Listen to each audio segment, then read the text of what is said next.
നമ്മുടെ രക്ഷിതാവും കർത്താവുമായ യേശുക്രിസ്തുവിൻ്റെ പരിശുദ്ധ നാമം വാഴ്ത്തപ്പെടുമാറാകട്ടെ. പിന്നെയും ഈ വിശുദ്ധ ദിവസം നമ്മൾ ദൈവസന്നിധിയിൽ ഒരുമിച്ച് കൂടിയിരിക്കുകയാണ് കർത്താവിൻ്റെ വചനം ധ്യാനിപ്പാനായി. കഴിഞ്ഞ കുറേ ആഴ്ചകളായി നാം സമാഗമന കൂടാരത്തെ മുൻനിർത്തിയാണ് നമ്മുടെ ധ്യാനം മുൻപോട്ട് കൊണ്ടുപോയത്. എനിക്ക് തോന്നുന്നു 2-3 മാസമായിട്ട് തന്നെ ആ ഒരു വിഷയത്തിലാണ് നമ്മൾ സഞ്ചരിച്ചുകൊണ്ടിരിക്കുന്നത്. എന്നാൽ കഴിഞ്ഞ ആഴ്ച നമ്മൾ അതിൽ നിന്ന് കുറച്ച് ഡിവിയേറ്റ് ചെയ്ത് മറ്റൊരു കാര്യത്തിലേക്ക് പ്രവേശിക്കാനിടയായി. അതിൻ്റെ കാരണം എന്തെന്ന് ചോദിച്ചാൽ, അതിനു മുമ്പുള്ള ആഴ്ചകളിൽ നമ്മൾ സംസാരിച്ചു പോയപ്പോൾ ചില പരാമർശങ്ങൾ നടത്തി.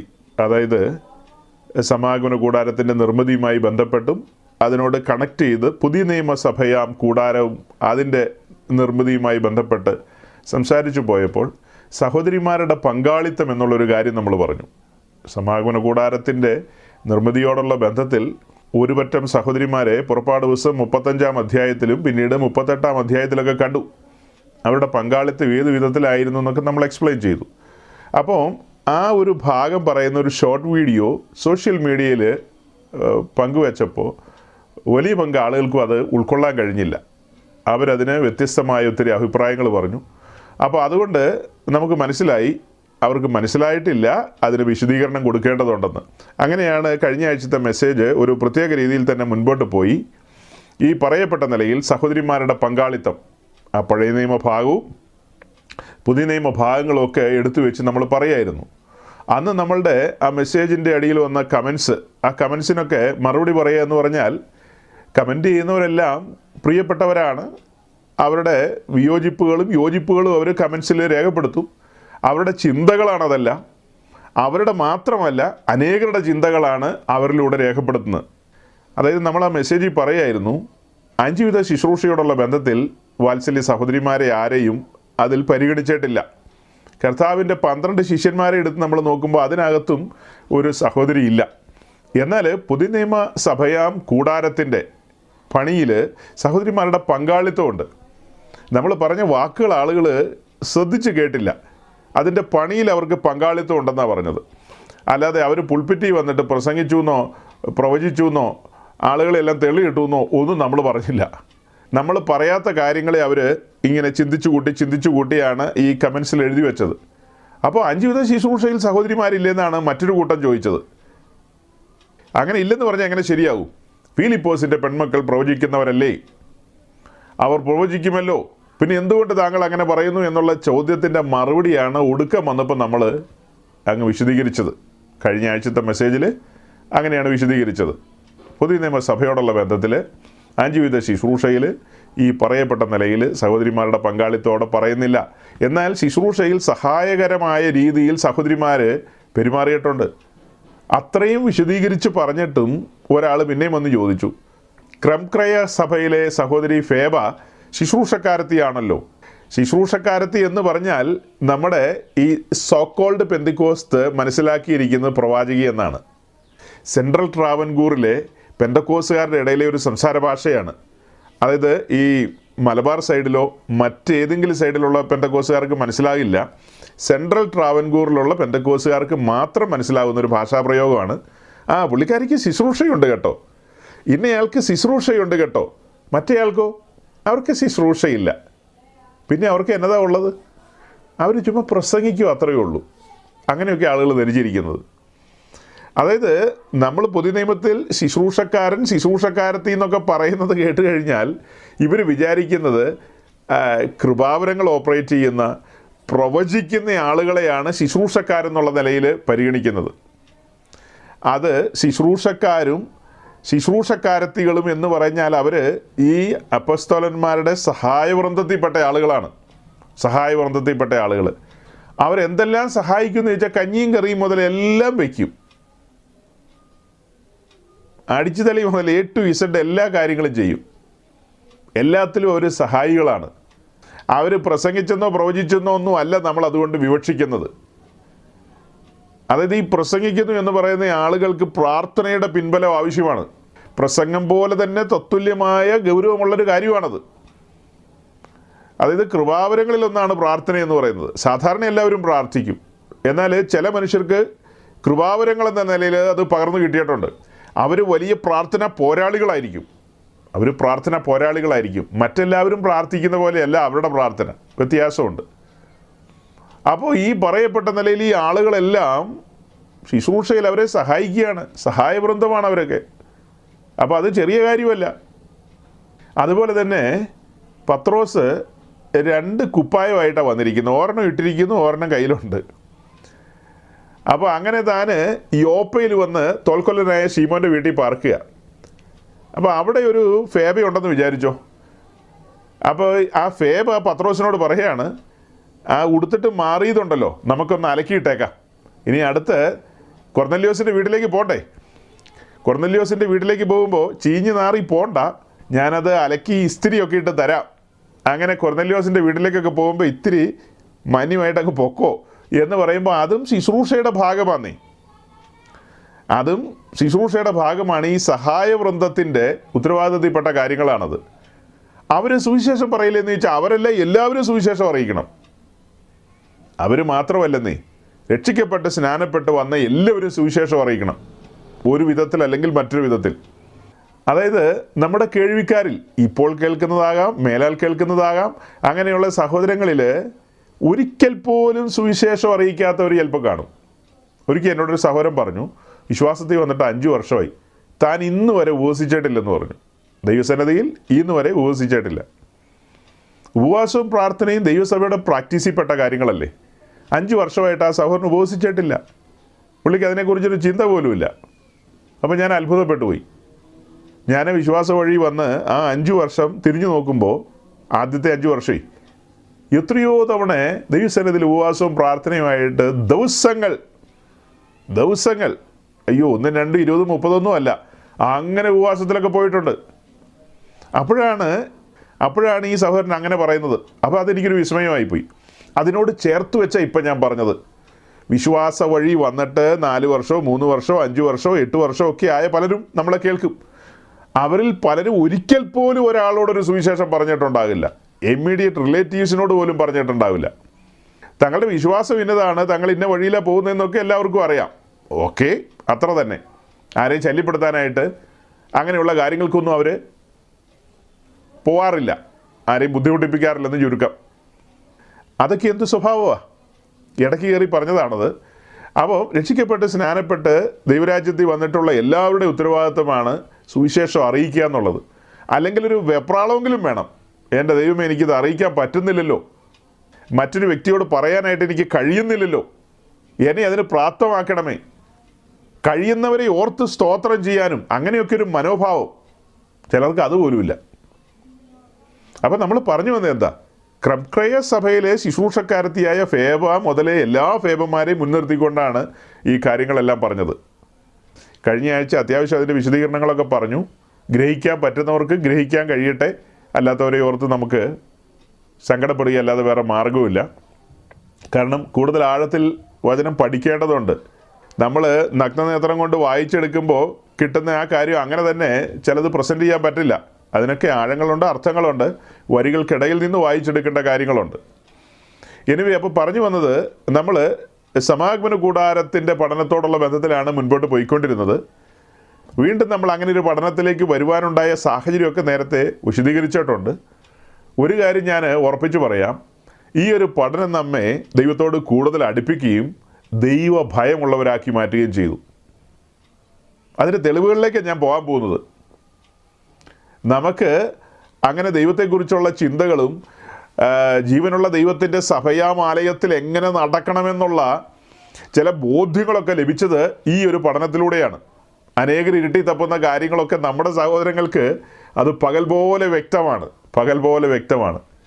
ഞാൻ തന്നെ പല സ്ഥലങ്ങളിലുമൊക്കെ പോയി പ്രസംഗിക്കുന്ന പ്രസംഗങ്ങൾ അത് റെക്കോർഡ് ചെയ്തൊക്കെ കൊണ്ടുവന്ന് നിങ്ങളുടെ മുമ്പാകെ പ്രസൻറ്റ് ചെയ്യാറുണ്ട്. അപ്പോൾ നിങ്ങളതൊക്കെ ശ്രദ്ധിക്കാറുണ്ട്. അവിടെയൊക്കെ ഞാൻ ചോദ്യങ്ങളൊക്കെ ചോദിക്കാറുണ്ട്. ഫോർ എക്സാമ്പിൾ, ഞാൻ ഈ അടുത്ത കാലത്ത് 2-3 സ്ഥലങ്ങളിൽ പ്രസംഗിച്ചപ്പോൾ ചോദിച്ചു, അഹ്റോൻ്റെ പുത്രന്മാരായ നാദാബും അബീഹുവും അന്യാഗ്നിയുമായി ദൈവത്തിൻ്റെ സന്നിധിയിലേക്ക് കടന്നു വന്നു എന്ന് പറഞ്ഞാൽ നിങ്ങൾ എന്താണ് അതുകൊണ്ട് അർത്ഥമാക്കുന്നതെന്ന് ചോദിച്ചപ്പോൾ പലർക്കും അതിനെക്കുറിച്ചൊരു ഐഡിയ ഇല്ല. അവർ പറയുന്നത് വേറെ എന്തോ അഗ്നി കൊണ്ട് യാഗം നടത്തിയെന്നും അങ്ങനെയൊക്കെയാണ് പറയുന്നത്. അതിനെക്കുറിച്ച് ആഴത്തിലുള്ളൊരു ധാരണയില്ല. അതിനെക്കുറിച്ച് ആഴത്തിൽ ധാരണ വേണമെങ്കിൽ ഇങ്ങനെയുള്ള വിഷയങ്ങൾ പഠിക്കണ്ടേ? ഇപ്പോൾ ഈ കഴിഞ്ഞ ദിവസം ഒരു കാത്തലിക് സഹോദരനുമായി ബന്ധപ്പെട്ട് ഞാനിങ്ങനെ സംസാരിച്ചപ്പോൾ പറഞ്ഞു, അതായത് നിങ്ങൾ കർത്താവിൻ്റെ അമ്മ എന്ന ചിന്തയിൽ മറിയത്തെ ആരാധിക്കുന്നുണ്ട്, ഒരു സ്ത്രീരത്നത്തെ നിങ്ങൾ ആരാധിക്കുന്നുണ്ട്, ബൈബിൾ പഠിപ്പിക്കുന്ന യേശുക്രിസ്തുവിൻ്റെ അമ്മയൊന്നും അല്ലാതെ, എന്നാൽ നിങ്ങൾ അങ്ങനെ സങ്കല്പിച്ചുകൊണ്ട് അങ്ങനെ ആരാധിക്കുന്നുണ്ടെന്ന് പറഞ്ഞപ്പോൾ പുള്ളി പെട്ടെന്ന് ചൂടായി. നോ, ഞങ്ങൾ അങ്ങനെ ആരാധിക്കുന്നില്ല, ഞങ്ങൾ ബഹുമാനം കൊടുക്കുന്നുള്ളൂ. അതിന് ഏതാണ്ടൊക്കെ പറഞ്ഞു, ഞങ്ങൾ ധൂലിയയോ ഹൈപ്പർ ധൂലിയോ അങ്ങനെ ഏതാണ്ട് സാധനമൊക്കെ കൊടുക്കുമെന്ന് പറഞ്ഞു. കുറച്ച് ലാറ്റിനാ അതൊക്കെ. അങ്ങനെ ഞങ്ങൾ ധൂലിയയും ഹൈപ്പർ ധൂലിയോ വേറെ ഏതാണ്ടൊക്കെ കൊടുക്കുമെന്ന് പറഞ്ഞു. അങ്ങനെയല്ല മോനെ, നിങ്ങൾ ആരാധിക്കുന്നുണ്ടെന്ന് പറഞ്ഞു ഞാൻ. അപ്പോൾ അതിനെന്നെ പ്രൂഫ് എന്ന് ചോദിച്ചു. അപ്പോൾ നമ്മുടെ കയ്യിലൊരു വീഡിയോ ഉണ്ട്. അതായത് ആ വീഡിയോയിൽ മറിയത്തിൻ്റെ ആ രൂപത്തിന് മുമ്പാകെ മൊത്തം പുകയ്ക്കുകയാണ്. എൻ്റെ ചിന്ത ശരിയാണെങ്കിൽ ആ വീഡിയോ ഇവിടെ ബാംഗ്ലൂരിൽ ശിവാജി നഗർ എന്ന് പറയുന്നൊരു സ്ഥലമുണ്ട്. അവിടെ ഒരു കന്യാമറിയത്തിൻ്റെ പള്ളിയുണ്ട്, പേരുകേട്ട ഒരു പള്ളിയാണ്. അവിടുത്തെ ആ ഒരു ഫെസ്റ്റിവലുമായി ബന്ധപ്പെട്ട് നമ്മൾ ചെന്ന് കാണുകയാണെങ്കിൽ ഒരുപക്ഷെ നിങ്ങൾ ഒരു ഹിന്ദു ക്ഷേത്രത്തിൽ വന്നതാണോ എന്ന് സംശയിച്ചു പോവും. ആ സമയത്ത് അവിടെ വരുന്ന മെജോറിറ്റിയും ഹൈന്ദവ ബാക്ക്ഗ്രൗണ്ടിലുള്ള സഹോദരങ്ങളും കാത്തലിക്സുമാണ് വരുന്നത്. അവിടുത്തെ ആ പ്രോഗ്രാമുകൾ കാര്യങ്ങളെല്ലാം കണ്ടാൽ ക്ഷേത്രത്തിൽ നിൽക്കുന്നതായിട്ടേ തോന്നുകയുള്ളൂ. അവിടത്തേതാണെന്ന് എനിക്ക് തോന്നുന്നത് ഞാൻ ഈ പറഞ്ഞ വീഡിയോ. ആ വീഡിയോയിൽ ഈ മറിയത്തിൻ്റെ രൂപത്തിന് മുമ്പാകെ അവർ ധൂപം അർപ്പിക്കുകയാണ്. കണ്ടിട്ടില്ലേ? പള്ളിയിൽ ധൂപക്കുറ്റി വീശുന്ന കണ്ടിട്ടില്ലേ? മറിയത്തിൻ്റെ രൂപത്തിന് മുമ്പിൽ അവരിങ്ങനെ ധൂപം വീശി, പിന്നെ ധൂപം കാണിച്ചു, അങ്ങനെ പുക കൊണ്ട് അവിടെ നിറയ്ക്കുകയാണ്. അപ്പോൾ ഈ കാണുന്നത് ആരാധനയല്ലേ പൊന്നുമോനെന്ന് ചോദിച്ചപ്പോൾ, ഇത് ആരാധനയാകുന്നത് എങ്ങനെ? ഇത് ധൂപം കാണിക്കുന്നതല്ലേ എന്നുള്ള രീതിയിലാണ് പറയുന്നത്. നോക്കണം, ഈ ക്രൈസ്തവ ലോകത്തിന് ആരാധന എന്താണ്, ഈ യാഗം എന്താണ്, ധൂപം എന്താണെന്ന് ഇതൊന്നും വലിയ പങ്കിലും അറിയില്ല. എപ്പിസ്കോപ്പൽ സംഭവങ്ങളിലുള്ള ആളുകൾക്ക് ഇതിനെക്കുറിച്ച് ഒരു ഗ്രാഹ്യമില്ലെന്നാണ് എനിക്ക് തോന്നുന്നത്. ഞാൻ ഒത്തിരി ആളുകളോട് ഇതൊക്കെ ഇടപെട്ടിട്ടുണ്ട്. ആ ആളുകൾക്കൊന്നും ഈ വക കാര്യത്തെക്കുറിച്ച് ആഴത്തിലുള്ളൊരു ഗ്രാഹ്യമില്ല. ഇപ്പോൾ ഇവർ ഈ പള്ളിയിൽ ധൂപം അർപ്പിക്കുന്നുണ്ടല്ലോ, അതായത് യാക്കോബായ ഓർത്തഡോക്സ്, തെക്കൻ കേരളത്തിലുള്ള മർത്തോമക്കാർ, പിന്നെ കാത്തലിക്സ്, ഇവരൊക്കെ അവരുടെ കുർബാനയിലും അതിനനുബന്ധിച്ചുള്ള കാര്യങ്ങളിലൊക്കെ ധൂപം കാണിക്കുന്നുണ്ട്. വളരെ ഭയഭക്തിയിലും ബഹുമാനത്തിലുമാണ് അവർ ആ ശുശ്രൂഷ ചെയ്യുന്നത്. അവരുടെ പള്ളിയിലെ പ്രധാനപ്പെട്ട കാര്യങ്ങളിലൊക്കെ മുന്നോട്ട് പോകുമ്പോൾ ധൂപം കാണിക്കുന്ന ഒരു രീതിയുണ്ട്, ധൂപക്കുറ്റി വീശുക എന്ന് പറയും. അത് തന്നെ വളരെ ആദരവോടും അതിൻ്റെ പ്രിപ്പറേഷനൊക്കെ ഞാൻ നേരത്തെ പറഞ്ഞിട്ടുള്ളതാണ്. ഇപ്പോഴല്ല, പണ്ട് കാലത്ത് അവരതെങ്ങനെയാണ് കൈകാര്യം ചെയ്യുന്നതെന്നുള്ളതൊക്കെ. അതുപോലെ ആ ധൂപക്കുറ്റിയിലെ അതിൻ്റെ ആ ചെങ്ങലകളും അതിൻ്റെ ഓരോരോ മണികളും കാര്യങ്ങളും എല്ലാം വെച്ചിട്ട് അവിടെ അച്ഛന്മാരും മെത്രാന്മാരും ഒക്കെ അത് എക്സ്പ്ലെയിൻ ചെയ്യാറൊക്കെയുണ്ട്. അത് ഇന്നതിനെ കാണിക്കുന്നു, അത് അങ്ങനെ കാണിക്കുന്നു, ഇങ്ങനെ കാണിക്കുന്നു എന്നൊക്കെ പറഞ്ഞ് എക്സ്പ്ലെയിൻ ചെയ്യാറുണ്ട്, ഭയങ്കര എക്സ്പ്ലനേഷൻ കൊടുക്കാറുണ്ട്. എന്നാൽ ഈ കാര്യം, ഈ ധൂപം കാണിക്കുക എന്ന് പറയുന്ന ഒരു പുതിയ നിയമത്തിലെ കാര്യമല്ല, അത് പഴയ നിയമത്തിലാണ് നമ്മൾ ആദ്യമായിട്ട് കാണുന്നത്. പുറപ്പാട് പുസ്തകത്തിലേക്കും ലേവ്യ പുസ്തകത്തിലേക്കൊക്കെ പോകുമ്പോഴാണ് ധൂപം കാണിക്കുന്ന കാര്യം നമ്മൾ മനസ്സിലാക്കുന്നത്. അപ്പോൾ ഇസ്രായേലിൻ്റെ ആരാധനയോടുള്ള ബന്ധത്തിൽ അതെങ്ങനെയാണ് സമാഗമന കൂടാരത്തിൽ ചലിക്കുന്നതെന്നുള്ളതിൻ്റെ പഠനമാണ് നമ്മുടെ മുമ്പാകെ തുറന്നു വരുന്നത്. അവിടെ പുരോഹിതന്മാർ പ്രാകാരത്തിൽ വന്ന് ശുദ്ധീകരണ നിയമങ്ങൾ പാലിച്ചുകൊണ്ട് യാഗപീഠത്തിൽ വന്ന് യാഗം അർപ്പിച്ച് യാഗരക്തവുമായി വിശുദ്ധ സ്ഥലത്തേക്ക് കടന്നു വന്ന് തിരശ്ശീലയുടെ മുൻപിൽ 7 പ്രാവശ്യം ആ രക്തം തളിക്കും. രക്തം തളിച്ചതിന് ശേഷമുള്ള പിന്നത്തെ ശുശ്രൂഷ എന്ന് പറയുന്നതാണ് ഏറ്റവും സീരിയസ് ആയ ശുശ്രൂഷ. അതായത് അവിടെയുള്ള ഇൻസെൻസ് ഓൾട്ടറിൽ, സുഗന്ധ ധൂപപീഠത്തിൽ പരിമള ധൂപം അർപ്പിക്കുന്നതാണ് അടുത്ത മേജറായിട്ടുള്ള ശുശ്രൂഷ എന്ന് പറയുന്നത്. അതായത് സമാഗമന കൂടാരമാകട്ടെ, യെരുശലേം ദേവാലയമാകട്ടെ, പഴയ നിയമത്തിലെ ആരാധനയോടുള്ള ബന്ധത്തിൽ അവിടെ നടക്കുന്ന ഏറ്റവും സീരിയസ് ആയിട്ടുള്ള കാര്യം എന്ന് പറയുന്നത് ധൂപാർപ്പണമാണ്. യാഗാർപ്പണത്തിൻ്റെ അനുബന്ധമായി ദൈവസന്നിധി കടന്നു വന്ന് പുരോഹിതൻ ധൂപം അർപ്പിക്കുമ്പോഴാണ് ദിവസേനയുള്ള അവരുടെ ശുശ്രൂഷകൾ പൂർത്തീകരിക്കപ്പെടുന്നത്. പ്രഭാതയാഗത്തോടുള്ള ബന്ധത്തിലും സന്ധ്യായാഗത്തോടുള്ള ബന്ധത്തിലും പുരോഹിതന്മാർ ദൈവത്തിൻ്റെ സന്നിധിയിൽ വന്ന് ഈ പറയപ്പെട്ട നിലയിൽ ധൂപാർപ്പണം നടത്തും. പിന്നീട് മഹാപുരോഹിതൻ വിളക്ക് കത്തിക്കുന്ന സമയത്തും ധൂപം അർപ്പിക്കുന്നതിനെക്കുറിച്ച് ലേവ്യ പുസ്തകം 24-ാം അധ്യായത്തിൽ നമ്മുടെ മുമ്പാകെ ഉണ്ട്. അവിടെയുള്ള മെനോറ, ആ കവരവിളക്ക്, അത് കത്തിക്കുന്ന സമയത്തും ധൂപം കാണിക്കണമെന്നുള്ളത് മസ്റ്റാണ്. അതൊക്കെ വെച്ചിട്ടാണ് പല കാര്യങ്ങളും ചെയ്യുമ്പോൾ ഓർത്തഡോക്സുകാരനും യാക്കോബക്കാരനും ധൂപം കാണിച്ചുകൊണ്ടിരിക്കുന്നത്. അതിൻ്റെ ഒന്നും ആത്മീയ അർത്ഥങ്ങളോ പൊരുളുകളോ ഒന്നും പലർക്കും മനസ്സിലായിട്ടില്ല. റോമാലേഖനം 9-ാം അധ്യായത്തിൽ ആരാധനയോടുള്ള ബന്ധത്തിൽ പൗലോസ് ഇസ്രായേൽ ജനത്തോട് പറയുന്നുണ്ട്, ആരാധനയെക്കുറിച്ചുള്ള ചട്ടങ്ങളും പ്രമാണങ്ങളും അവർക്കാണ് കിട്ടിയതെന്ന്. അതേ കാര്യം തന്നെ എബ്രായ ലേഖനം 9-ാം അധ്യായത്തിൽ അവിടെയും എടുത്ത് പറയുന്നുണ്ട് ആരാധനയോടുള്ള ബന്ധത്തിൽ. അതായത് നമ്മളിന്ന് ആത്മാവിലും സത്യത്തിലും ആരാധിക്കുന്നതിൻ്റെ നിഴലെന്ന് പറയുന്ന കാര്യം അന്വേഷിച്ച് നമ്മൾ പോകുമ്പോൾ നമ്മൾ യെരുശലേം ദേവാലയത്തിൽ ചെല്ലും, കുറച്ചുകൂടെ പുറകോട്ട് പോയാൽ സമാഗമന കൂടാരത്തിൽ ചെല്ലും. എവിടെ ചെല്ലും? അതിൻ്റെ വിശുദ്ധ സ്ഥലത്തിരിക്കുന്ന സുഗന്ധ ധൂപപീഠത്തിലാണ് അവർ ധൂപം അർപ്പിക്കുന്നത്. ആ പറയപ്പെട്ട കാര്യമാണ് പുതിയ നിയമത്തിലെ ആത്മാവിലുള്ള ആരാധന എന്ന് പറയുന്നതിൻ്റെ നിഴലെന്ന് പറയുന്നത്. അത് ഏറ്റവും സീരിയസ് ആയ ഒരു കാര്യമാണ്. അപ്പം പഴയ നിയമത്തിൽ ധൂപം അർപ്പിക്കുക എന്ന് പറഞ്ഞാൽ ദൈവത്തെ ആരാധിക്കുക എന്ന് പറയുന്നതിന് തുല്യമാണത്, അല്ലേ? പഴയ നിയമത്തിൽ ധൂപം അർപ്പിക്കുക എന്ന് പറയുമ്പോൾ ദൈവത്തിന് ആരാധന അർപ്പിക്കുക എന്നുള്ളതാണ് വരുന്നത്. വിശുദ്ധ സ്ഥലത്തിരിക്കുന്ന സുഗന്ധ ധൂപപീഠത്തിലാണ് അവർ ധൂപം അർപ്പിക്കുന്നത്. പിന്നീട് ആണ്ടിലൊരിക്കൽ മഹാപുരോഹിതൻ അതിവിശുദ്ധ സ്ഥലത്തേക്ക് കടന്നു പോകുമ്പോൾ അവിടെയും സുഗന്ധ ധൂപം കൊണ്ട് നിറയ്ക്കുന്ന കാര്യം നമുക്കറിയാം. അവിടെയും സുഗന്ധ ധൂപം കൊണ്ട് നിറയ്ക്കും. എന്നാൽ വെളിയിൽ വേറെ ഒരു സ്ഥലത്തും അവർ ധൂപം കാണിക്കാൻ പോകുന്നില്ല. വേറെ എവിടെയെങ്കിലും കൊണ്ടുപോയി ധൂപം കാണിക്കുന്നുണ്ടോ? എന്നാൽ അവർ വേറെ പല സ്ഥലത്തും ധൂപം കാണിച്ചിട്ടുണ്ട്. കണ്ട കല്ലിൻ്റെയും മണ്ണിൻ്റെയും മുമ്പിലൊക്കെ പോയി ധൂപം കാണിച്ചിട്ടുണ്ട്. അതാണ് ദൈവസന്നിധിയിൽ കോപഹേതുവായ കാര്യങ്ങളെന്ന് പറയുന്നത്. നമ്മൾ മലയാളം ബൈബിളിൽ വായിക്കുന്ന കണ്ടിട്ടില്ലേ, അവർ പൂജാഗിരി അവിടെയൊക്കെ പോയി അങ്ങനെ ചെയ്തു ഇങ്ങനെ ചെയ്തു എന്നൊക്കെ, അതിനൊക്കെ ധൂപം കാണിച്ചു എന്നൊക്കെ പറയുന്നത്. അതെല്ലാം അന്യാരാധനയുമായി ബന്ധപ്പെട്ട കാര്യങ്ങളായിട്ടാണ് വരുന്നത്. ശരിക്കും അവർ ധൂപപീഠത്തിൽ ധൂപം അർപ്പിക്കുക എന്ന് പറയുന്നത് ദൈവത്തിന് ആരാധന അർപ്പിക്കുക എന്നുള്ളതാണ്. നമ്മുടെ വാത്സല്യ സഹോദരൻ, കാത്തലിക് സഹോദരനോട് നമ്മൾ എന്താ പറഞ്ഞത്? നിങ്ങൾ മറിയത്തെ ആരാധിക്കുന്നു. പഴയ നിയമത്തിൽ ധൂപം അർപ്പിക്കുക എന്ന് പറഞ്ഞാൽ അത് ദൈവത്തിന് കൊടുക്കുന്ന ആരാധനയാണ്. പുതിയ നിയമത്തിലേക്ക് വരുമ്പോൾ ആ ഇൻസെൻസ് ഓൾട്ടറിലെ ധൂപാർപ്പണം എന്ന് പറയുമ്പോൾ രണ്ട് കാര്യമായിട്ടാണ് നമ്മൾ പരിഗണിക്കുന്നത്. ഒന്ന്, അത് ഇൻ്റർസെസറി പ്രയറിനെ കാണിക്കുന്നു, മധ്യസ്ഥ പ്രാർത്ഥനയെ. രണ്ട്, ആത്മാവിലും സത്യത്തിലുള്ള ആരാധനയെ അത് കാണിക്കുന്നു. അതാണ് പുതിയ നിയമത്തിലേക്ക് വരുമ്പോൾ അതിൻ്റെ ആത്മീയ വിശുദ്ധീകരണം എന്ന് പറയുന്നത്. നിങ്ങളെ സംബന്ധിച്ച് നിങ്ങൾ പഴയ നിയമത്തിൽ നിന്ന് അങ്ങനെ തന്നെയാണ് ഈ കാര്യങ്ങൾ ചെയ്യുന്നത്. ഏതാ? ധൂപം കാണിക്കുകയാണ്. അപ്പോൾ നിങ്ങൾ ആരാധിക്കുന്ന ആരെയാ? കർത്താവിൻ്റെ അമ്മ എന്ന ചിന്തയിൽ നിങ്ങൾ ഏതോ ഒരു സ്ത്രീക്ക് ആരാധന കൊടുക്കുകയാണ്. വിശുദ്ധ മറിയോട് നിങ്ങൾ ചോദിക്കുകയാണെങ്കിൽ മറി എന്ത് പറയും? അരുത്, അതരുത് എന്ന് പറയും. ആരാധന സത്യദൈവത്തിന് മാത്രമാണ് കൊടുക്കേണ്ടത്. ത്രിയേകനാം ദൈവത്തിനാണ് ആരാധന കൊടുക്കേണ്ടത്. അല്ലാതെ കേവലം ഒരു മനുഷ്യ സ്ത്രീയായ എനിക്ക് നിങ്ങൾ ആരാധന തരിക എന്ന് പറഞ്ഞാൽ അത് ദൈവസന്നിധിയിൽ വലിയ കുറ്റമാണ്. 1-2 പ്രമാണങ്ങളുടെ ലംഘനമാണ് കുഞ്ഞുങ്ങളെ എന്ന് പറയില്ലേ? നിങ്ങൾ എന്തിനാണ് ഈ ദൈവകോപം ചരതിച്ചു വെക്കുന്നത്? ദൈവത്തിൻ്റെ കോപം നിങ്ങളുടെ മേൽ കിടക്കുകയാണ്. ആത്മാവായ ദൈവത്തെ നിങ്ങൾ ഈ രീതിയിലൊക്കെ ആക്കി തീർക്കുക എന്ന് പറഞ്ഞാൽ, എൻ്റെ മേൽ നിങ്ങൾ അനാവശ്യമായ കാര്യങ്ങളാണ് ഇടുന്നത്, ഞാൻ അവനോത്ഭവയാണ്, പാപരഹിതയാണ് എന്നൊക്കെ പറഞ്ഞ് അങ്ങനെയൊക്കെ പറയില്ലേ മറിയോട് നമ്മൾ സംസാരിച്ചു കഴിഞ്ഞാൽ? ഓടിക്കും മറിയ ഇവരെയൊക്കെ. ഇതിനോടനുബന്ധിച്ചേ പെട്ടെന്നൊരു ചിന്ത വന്നു. കഴിഞ്ഞ ദിവസം വളരെ ബഹുമാനനായ ഒരു സഹോദരൻ, അദ്ദേഹം ഒരു സോഷ്യൽ മീഡിയ പോസ്റ്റ് ഇട്ടിരുന്നു. ആ പോസ്റ്റിൽ അദ്ദേഹം 2 കാര്യമാണ് പറഞ്ഞത്. ഒന്ന് കത്തോലിക്കരെ കുറിച്ചും, ഒന്ന് പെന്തിക്കോസുകാരെ കുറിച്ചും. ഈ 2 കൂട്ടരും അത്യാവശ്യം വ്യാജം പറയുന്നു. എന്തെന്ന് ചോദിച്ചു കഴിഞ്ഞാൽ, കത്തോലിക്കർ മുഴുവൻ പറയുന്ന വ്യാജമാണ് ഞങ്ങൾ മറിയ ആരാധിക്കുന്നില്ലെന്നുള്ളത്. സത്യത്തിൽ അവർ മറിയ ആരാധിക്കുന്നുണ്ട്. അതാണ് ഇപ്പം നമ്മൾ പറഞ്ഞുകൊണ്ട് വന്നത്. അടുത്തത് പെന്തിക്കോസുകാർ പറയുന്നത് ഞങ്ങൾ സ്ത്രീകളിൽ ഏറ്റവും ബഹുമാനിക്കുന്നത് വിശുദ്ധ മറിയയാണ്, വളരെ ആദരവും ബഹുമാനവും എല്ലാം ഞങ്ങൾ കൊടുക്കുന്നുണ്ടെന്നാണ് പെന്തിക്കോസുകാർ പറയുന്നത്. അദ്ദേഹം ചോദിക്കുന്നത്, പെന്തിക്കോസുകാർക്ക് പെമ്മക്കൾ ഉണ്ടായിക്കഴിഞ്ഞാൽ എവിടെയെങ്കിലും ഒരു പെന്തിക്കോസുകാരൻ ആ പെൺകുഞ്ഞിന് മറിയെന്നോ മേരി എന്നോ അങ്ങനെ ഒരു പേരിട്ട് നിങ്ങൾ കേട്ടിട്ടുണ്ടോയെന്ന്. ഞെട്ടിപ്പോയി.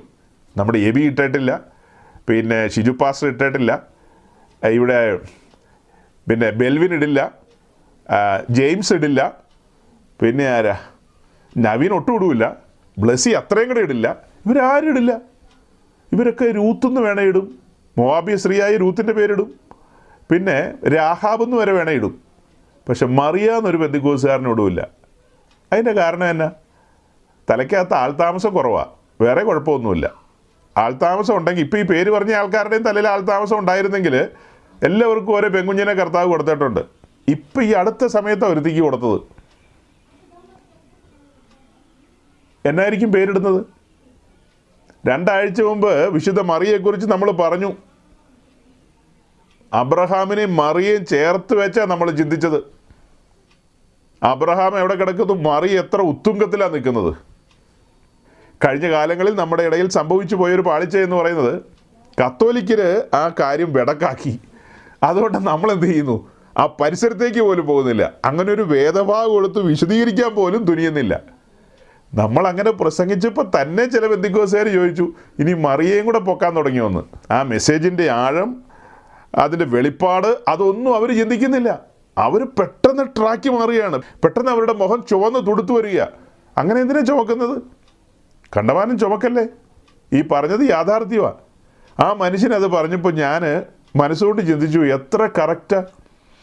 ഞാൻ ഉൾപ്പെട്ട് നിൽക്കുന്ന സമൂഹത്തിൽ മറിയോ മേരിയോ ഒക്കെ ഒത്തിരി പേരുണ്ട്. അത് പണ്ട് ഓർത്തഡോക്സിൽ യാക്കോബയിൽ ഇരുന്ന കാലത്ത് അവിടെ വെച്ച് അമ്മയപ്പന്മാരിട്ട പേരാ അതൊക്കെ. പണ്ട് മറിയാമേന്നും മേരി കുഞ്ഞെന്നൊക്കെ ധാരാളം പേരുണ്ടായിരുന്നു. പിന്നെ ഈ അടുത്ത സമയത്ത് വരുമ്പോൾ ഈ കാത്തലിക് സൈഡിലുള്ള കുട്ടികൾക്ക് മരിയ എന്നൊക്കെ ഇടാറുണ്ട്. മരിയ,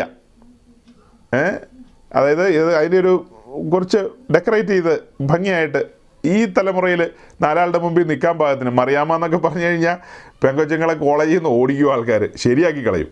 അതുകൊണ്ട് Maria, Susan, Abraham, Thomas no, അങ്ങനെ എന്തെങ്കിലുമൊക്കെ ആയിരിക്കും. അയ്യോ ചെ നീണ്ടുപോയി, അതിൽ 1-2 റാങ്ക് കുറച്ചേരെ. അപ്പോൾ അങ്ങനെയൊക്കെ പേരുകൾ ആളുകളിടും. അപ്പോൾ അതുകൊണ്ട് ഇങ്ങനെയുള്ള കാര്യങ്ങളൊക്കെ ഒന്ന് ചിന്തിക്കണം എന്ന് പറയാൻ വേണ്ടി മാത്രം അത്രയും പറഞ്ഞത്. അയ്യോ ട്രാക്കിൽ നിന്ന് മാറിപ്പോകുന്നു, ട്രാക്കിൽ നിന്ന് മാറിപ്പോണ്ട, നമുക്ക് അവിടെ തന്നെ തിരിച്ചു വരാം. അതായത് പറഞ്ഞു വരുന്നത്, ഈ ടാബർനാക്കിൾ സ്റ്റഡി എന്ന് പറയുന്നത് ഒരു സീരിയസ് ആയ സ്റ്റഡിയാണ്. ഞാൻ ഇന്ന് രാവിലെ ഈ കാര്യങ്ങളൊക്കെ ഒരുക്കിക്കൊണ്ടിരുന്നപ്പോൾ മനസ്സിൽ ചിന്തിച്ചേ, ഇത്ര ബൃഹത്തായ ഒരു സ്റ്റഡിയോട്, ഒരു ധ്യാനത്തോട് പെന്തക്കോസ്ത് പാസ്റ്റർമാർ പുറംതിരിഞ്ഞു നിൽക്കുന്നു. ഈ വക വിഷയങ്ങൾ പ്രസംഗിക്കുകയും പഠിപ്പിക്കുകയും ചെയ്യുന്ന നമ്മളെപ്പോലെയുള്ളവരെ പുച്ഛിക്കുന്നു. അതിൻ്റെ കാരണം എന്താ? ധാരാളം പാസ്റ്റർമാർ അവിടെ ഇവിടെയൊക്കെ ഇരുന്ന് നമ്മളെ പുച്ഛിക്കാറുണ്ട്. ഈ ഒരു പഠനത്തിലേക്കും ഇതിൻ്റെ ഒരു ഗൗരവത്തിലേക്കും വന്നു കഴിഞ്ഞാൽ പാസ്റ്റർമാരുടെ ഒന്നും കളി നടക്കില്ലെന്നേ. പിന്നെ ഈ കാര്യം പഠിച്ച് ബോധ്യപ്പെട്ട് കഴിഞ്ഞാൽ പിന്നെ ആ വചനം വിട്ട് ഇടത്തോട്ടോ വലത്തോട്ടോ മാറാൻ പറ്റുമോ? അതുകൊണ്ടാണ് അവർ ഈ വേണ്ടാത്ത കാര്യത്തിലൊന്നും തലയിടാൻ വരുന്നില്ലെന്ന് ചിന്തിക്കുന്നത്. ഈ കാര്യം നമുക്ക് ബോധ്യം വന്നു കഴിഞ്ഞാൽ മേഘം നീങ്ങാതെ ഒരു ശുശ്രൂഷകന് ചലിക്കാൻ കഴിയില്ല. മാർച്ച് ഏപ്രിലൊക്കെ ആകുമ്പോഴാണ് ഈ പാസ്റ്റർമാരുടെ ട്രാൻസ്ഫർ എന്ന് പറയുന്നത്.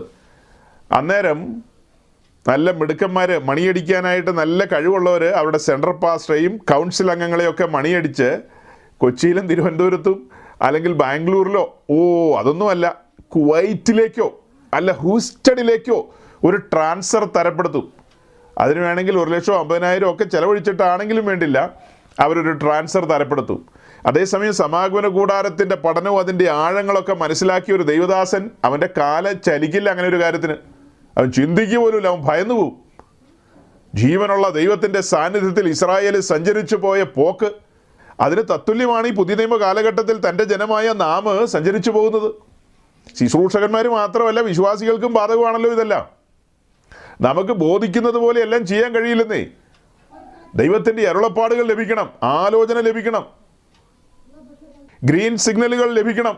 അങ്ങനെയല്ലാതെ നമുക്ക് ബോധിക്കുന്നത് പോലെ സഞ്ചരിക്കാനോ പ്രവർത്തിക്കാനോ ഇടപെടാനോ കഴിയില്ല. അപ്പോൾ ദൈവത്തിൻ്റെ സന്നിധിയിൽ എങ്ങനെ കടന്നു വരണമെന്നും സന്നിധി എങ്ങനെ അലക്ഷ്യമാക്കാതിരിക്കണമെന്നും ഒക്കെയുള്ള ബോധ്യങ്ങളാണ് ഇതിലൂടെ ലഭിക്കുന്നത്. ദൈവസന്നിധി അലക്ഷ്യമാക്കാൻ പാടില്ലെന്ന് നമ്മൾ വചനത്തിൽ നിന്ന് പഠിക്കുകയാണ്. ദൈവത്തിൻ്റെ സന്നിധിയിലേക്ക് കടന്നു വരുന്ന പുരോഹിതന്മാർ എങ്ങനെയാണ് കടന്നു വരേണ്ടത്, എത്ര ഗൗരവത്തിലും എത്ര ബഹുമാനത്തിലുമാണ് കടന്നു വരേണ്ടത് എന്നൊക്കെയുള്ള കാര്യം മത്തായി, മർക്കോസ്, ലൂക്കോസ് എന്ന് പറഞ്ഞ് മാത്രം വായിച്ചാൽ പഠിക്കാൻ പറ്റുമോ? അത് മാത്രം പഠിച്ചാൽ നമുക്ക് കാര്യങ്ങളെ പിടികിട്ടുമോ? അതുകൊണ്ടാണ് അതിൻ്റെയൊക്കെ ആഴങ്ങൾ മനസ്സിലാക്കാനാണ് നമ്മൾ ഈ താഴേക്ക് ഇറങ്ങി വരുന്നത്. ദൈവസഭയുടെ നിഴലാണ് സമാഗമന കൂടാരം. സ്വർഗത്തിലെ കൂടാരത്തിൻ്റെ നിഴലാണ് സമാഗമന കൂടാരം. ആ സമാഗമന കൂടാരവുമായി ഇസ്രായേൽ ജനം സഞ്ചരിച്ച സഞ്ചാരങ്ങൾ, ദൈവം അവരുടെ നടുവിൽ വസിച്ച ആ വാസം, ഇതെല്ലാം നമ്മുടെ മുമ്പിലുണ്ട്. ആ സമയത്ത് മോശ വഴി ഇസ്രായേൽ ജനത്തോട് ദൈവം പറഞ്ഞ കാര്യങ്ങൾ, ദൈവം നിഷ്കർഷിച്ച നിഷ്കർഷകൾ, ഞാൻ നിങ്ങളുടെ നടുവിൽ വസിക്കാൻ ആഗ്രഹിക്കുന്നു, പണിയുന്ന മന്ദിരം വിശുദ്ധമായിരിക്കണം, കാരണം പരമപരിശുദ്ധനായ ദൈവം നിങ്ങളുടെ നടുവിലേക്ക് വരികയാണ്. പണിയുന്ന മന്ദിരം വിശുദ്ധമായിരിക്കണമെന്ന് മാത്രമല്ല, നിങ്ങളുടെ പാളയം മുഴുവനും വിശുദ്ധമായിരിക്കണം. യാതൊരു അശുദ്ധിയോടെ പേർ വെറുക പോലും വരുത്. ധന്യനായ ഏകാധിപതിയും താൻ മാത്രം അമർത്യതയുള്ളവനും അടുത്തുകൂടാത്ത വെളിച്ചത്തിൽ വസിക്കുന്നവനുമായ ദൈവം, ജീവനുള്ള പരിശുദ്ധനായ ദൈവം, ആ ദൈവം തന്നെ ജനത്തിന് നടുവിലേക്ക് ഇറങ്ങി വരിക. ഒരു പുതിയ നിയമ ശുശ്രൂഷകൻ എന്ന നിലയിൽ ഞാൻ അഭിമാനത്തോടെ നിങ്ങളോട് പറയട്ടെ, അതേ ദൈവത്തെ തന്നെയാണ് നിങ്ങളുടെ മുമ്പാകെ ഞാനും പ്രസന്റ് ചെയ്യുന്നത്. ആ ദൈവം ഇന്ന് സീനായി പർവ്വതത്തിലേക്കോ കർമ്മേൽ പർവ്വതത്തിലേക്കോ ഇറങ്ങി വരുമെന്നല്ല പഠിപ്പിക്കുന്നത്. മാളിക മുറിയിലേക്ക് ഇറങ്ങി വരുമെന്നും അല്ല പഠിപ്പിക്കുന്നത്.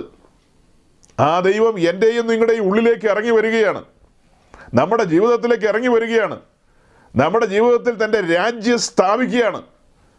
അങ്ങനെ സ്ഥാപിതമാകുന്ന ആ രാജ്യത്തിൽ താന് രാജാതി രാജാവായി ഭരിക്കാൻ ആരംഭിക്കുകയാണ്. കർത്തൃത്വം വിട്ടുകൊടുക്കുകയാണ്. ദൈവത്തിൻ്റെ ആത്മാവിനാൽ നിയന്ത്രിതമായ ഒരു ജീവിതം. ഈ പഠനങ്ങളല്ലേ നമ്മെ അങ്ങോട്ട് നയിച്ചത്. അപ്പോൾ ദൈവത്തിൻ്റെ സന്നിധിയിലേക്ക് പുരോഹിതന്മാർ എങ്ങനെയാണ് കടന്നു വരുന്നത്, സാമാന്യജനം എങ്ങനെയാണ് അന്നത്തെ കാലത്ത് പെരുമാറിയത്, അതെങ്ങനെ പുതിയ നിയമത്തിൽ അപ്ലൈ ചെയ്യാം, പുതിയ നിയമ ശുശ്രൂഷകൾ ഏത് വിധത്തിൽ, അപ്പസ്തോലന്മാർ എങ്ങനെയാണ് ചലിച്ചത്, അവരുടെ ശുശ്രൂഷ രീതികൾ, ഇതെല്ലാം നമുക്ക് ഇവിടെ നിന്നാണ് കിട്ടുന്നത്. സമാഗമന കൂടാരത്തിൻ്റെ പഠനത്തോടുള്ള ബന്ധത്തിൽ, ശുശ്രൂഷയോടുള്ള ബന്ധത്തിൽ, പൗരോഹിത്യത്തോടുള്ള ബന്ധത്തിൽ അതിൻ്റെ ആഴങ്ങൾ നമുക്ക് വെളിപ്പെടുന്നു. രണ്ടാമത്തെ കാര്യം, ഇസ്രായേലിൻ്റെ ക്യാമ്പ് മൂവ് ചെയ്യുന്നതിനനുസരിച്ച് പാളയം നീങ്ങുമല്ലോ, പാളയം നീങ്ങുന്നതിനനുസരിച്ചാണ് ദൈവം അവരുടെ നടുവിൽ പ്രവർത്തിക്കുന്ന പ്രവൃത്തികളെക്കുറിച്ച് നമ്മൾ മനസ്സിലാക്കുന്നത്. എങ്ങനെ ബിഹേവ് ചെയ്യണമെന്നുള്ള കാര്യങ്ങൾ, അവർ മുൻപോട്ട് മാർച്ച് ചെയ്യുമ്പോൾ ഓരോ ഗോത്രവും ഗണം ഗണമായി എങ്ങനെ മൂവ് ചെയ്യണമെന്നുള്ള കാര്യമൊക്കെ വളരെ സിസ്റ്റമാറ്റിക്കായിട്ടാണ് എഴുതിയിരിക്കുന്നത്.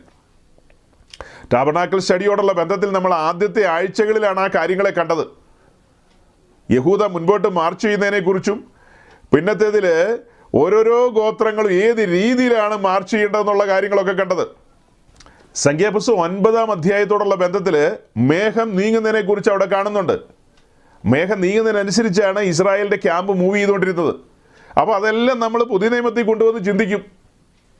ആ തേജോമയനായ ദൈവത്തോട് എങ്ങനെ പെരുമാറണം എന്നുള്ള കാര്യങ്ങളൊക്കെ. ഇങ്ങനെ അവരുടെ മൂവ്മെൻറ്റ്സിനോടുള്ള ബന്ധത്തിൽ നമ്മൾ കാണുന്ന രണ്ട് ഇൻസിഡൻസ്. ഒന്ന്, രഫീദീമി വെച്ച് മോശയോട് പറയാണ് പാറയടിക്കാൻ. അങ്ങനെ മോശ പാറയടിച്ചപ്പോൾ ഇസ്രായേലിനുള്ള നീരുറവ അവിടെ നിന്ന് പുറപ്പെടുകയാണ്. പിന്നീട് കുറച്ചുകൂടെ മുൻപോട്ട് പോകുമ്പോൾ വെള്ളത്തിൻ്റെതായൊരു വിഷയം അവരുടെ മുമ്പാകെ ഉരുത്തിരിഞ്ഞു വന്നു. ജനമെല്ലാം പിറുപിറുക്കാൻ ആരംഭിച്ചു. അവിടെ വലിയ വിഷയമായി. അങ്ങനെ വന്നപ്പോൾ വലിയവനായ ദൈവം മോശയോട് പറഞ്ഞു, നീ പാറയോട് കൽപ്പിക്കുക, ആ സമയത്ത് വെള്ളം പുറപ്പെട്ടു വരുമെന്ന്. അതായത് ജനത്തിൻ്റെ ആ ഒരു പിറുപിറുപ്പും കാര്യങ്ങളും നിമിത്തം മോശ കയറി എന്ത് ചെയ്തു? പാറയടിച്ചു, വീണ്ടും അടിച്ചു. ദൈവത്തിൻ്റെ സന്നിധിയിൽ കോപഹേതുവായി മാറി. അത് മാത്രമല്ല കേട്ടോ, അതായത് ഈ പാറയടിച്ചു എന്ന ഒറ്റ കാരണത്താലല്ല, അതിനോടനുബന്ധിച്ച് അവിടെ നടന്ന ചില ഇൻസിഡൻസ് ഉണ്ട്. ആ കാര്യങ്ങൾ അവിടെ സംഖ്യാപുസ്തകത്തിലല്ല എഴുതിയിരിക്കുന്നത്, അത് എഴുതിയിരിക്കുന്ന സങ്കീർത്തനങ്ങളിലാണ്. 106-ാം സങ്കീർത്തനം അതിൻ്റെ 32-ാമത്തെ വാക്യം നമുക്കൊന്ന് വായിക്കാം. അല്ലെങ്കിൽ 106-ാം സങ്കീർത്തനം അതിൻ്റെ 32, 33 വാക്യങ്ങൾ. സാംസ് 106 വേഴ്സ് 32 and 33. സഹോദരങ്ങളെ, ഈ വാക്യം ശ്രദ്ധിച്ചല്ലോ. മെരീബ വെള്ളത്തെങ്കിലും അവർ അവനെ കോപിപ്പിച്ചു, അവരുടെ നിമിത്തം മോശയ്ക്ക് ദോഷം ഭവിച്ചു. ഈ ജനനിമിത്തം മോശയ്ക്ക് ദോഷം ഭവിച്ചു എന്ന്. അവർ അവൻ്റെ മനസ്സിനെ കോപിപ്പിച്ചത് കൊണ്ട് അവൻ അധരങ്ങളാൽ അവിവേകം സംസാരിച്ചു പോയി. അതായത് മോശ അങ്ങ് വല്ലാതെ ഫ്രസ്ട്രേറ്റഡായി മാറി. ജനം ആ രീതിയിലാണ് ഇടപെട്ടത്.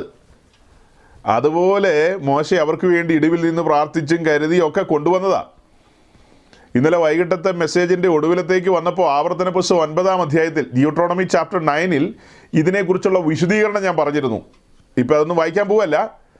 അതായത് പുറപ്പാട് ദിവസം 32-ാം അധ്യായത്തോടുള്ള ബന്ധത്തിൽ താഴ്വരയിൽ അവർ കാളക്കുട്ടി ഉണ്ടാക്കിയപ്പോൾ വലിയവനായ ദൈവത്തിൻ്റെ കോപം ജ്വലിച്ചു നിൽക്കുകയായിരുന്നു. ഭയങ്കര കോപമായിരുന്നു.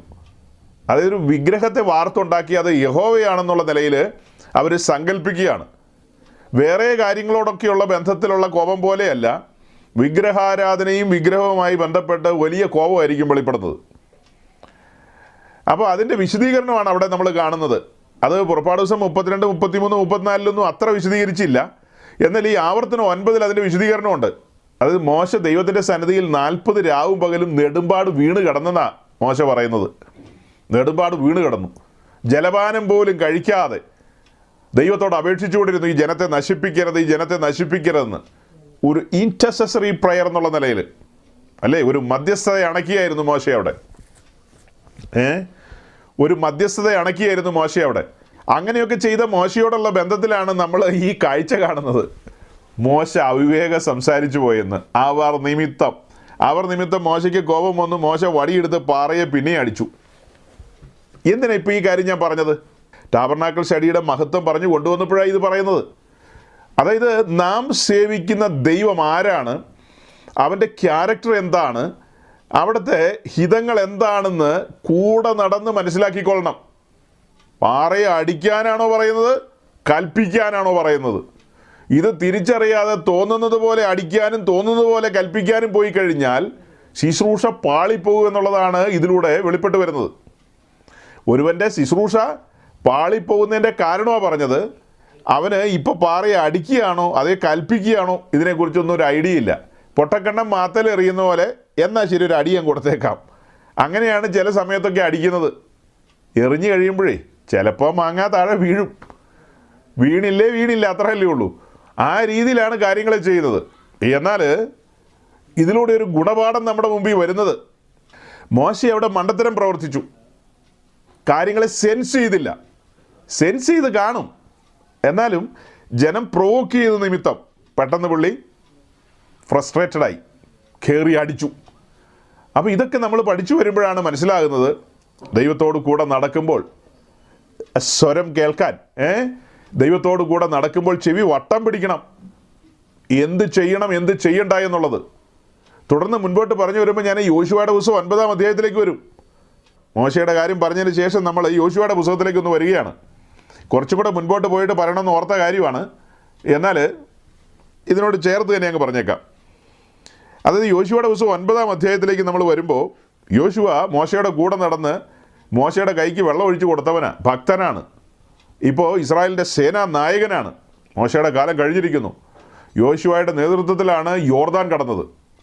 മോശയുടെ നേതൃത്വത്തിലാണ് ചെങ്കടൽ കടന്നതെങ്കിൽ യോശുവയുടെ നേതൃത്വത്തിലാണ് യോർദാൻ കടന്നത്. കൊയ്ത്തുകാലത്തൊക്കെ യോർദാൻ കരകവിഞ്ഞൊഴുകുന്ന കാലമാണ്.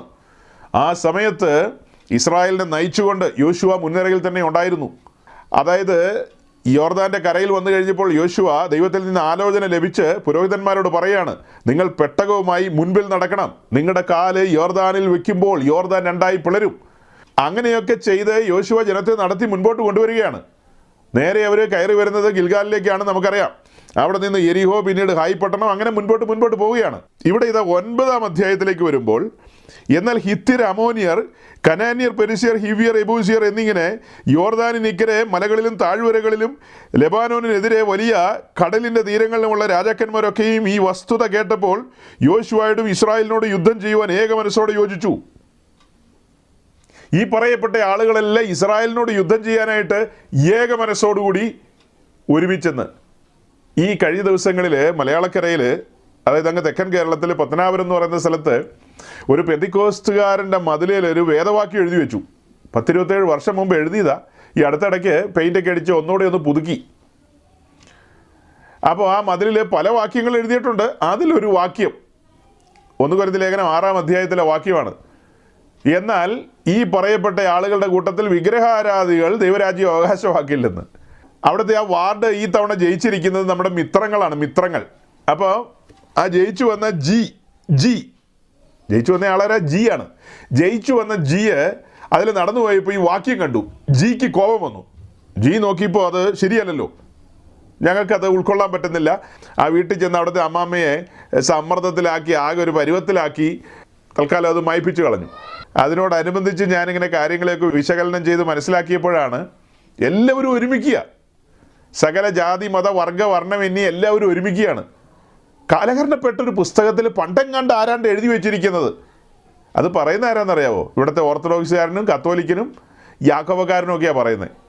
മർത്തോമക്കാരും ആ കൂടെ കൂടി എന്നുള്ളതാണ്. ആരാ അവർ? നവീകരണക്കാർ.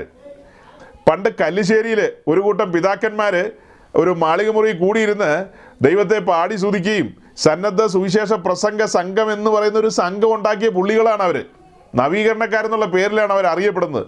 വട്ടിപ്പണവും മേടിച്ച് പുറത്തു വന്ന പുള്ളികൾ. അങ്ങനെ ആറന്മുളയിൽ 14 നമ്പർ പാരീസ് വിളക്ക് കത്തിച്ചു വെച്ച് അതിൻ്റെ വെളിച്ചത്തിൽ ബൈബിൾ പ്രഭാഷണങ്ങൾ നടത്തിയ കൂട്ടരാണ് അവർ. പിൽക്കാലത്തത് ആറന്മുളയിൽ നിന്ന് മാരാമണിലേക്ക് ഷിഫ്റ്റ് ചെയ്തു. അതിനെ പിന്നെ മാരാമൺ കൺവെൻഷൻ എന്നുള്ള നിലയിലാണ് അറിയപ്പെടുന്നത്.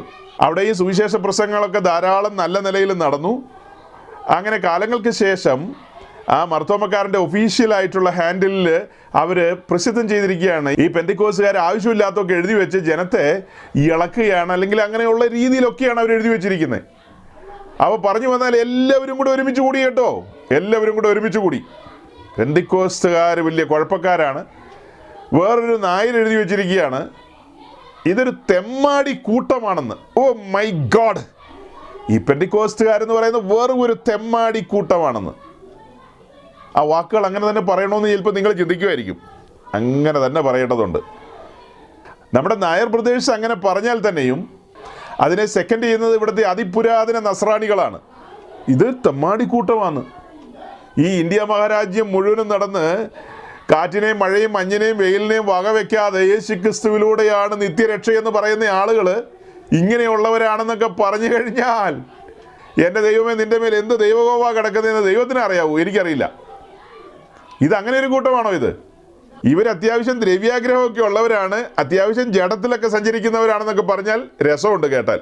ഇച്ചിരി ലോകസ്നേഹമൊക്കെ ഉണ്ടെന്നൊക്കെ പറഞ്ഞാൽ ഇങ്ങനെയുള്ള വാക്കുകളൊക്കെ ഉപയോഗിക്കാൻ കൊള്ളാവോ? അത് മര്യാദയാണോ?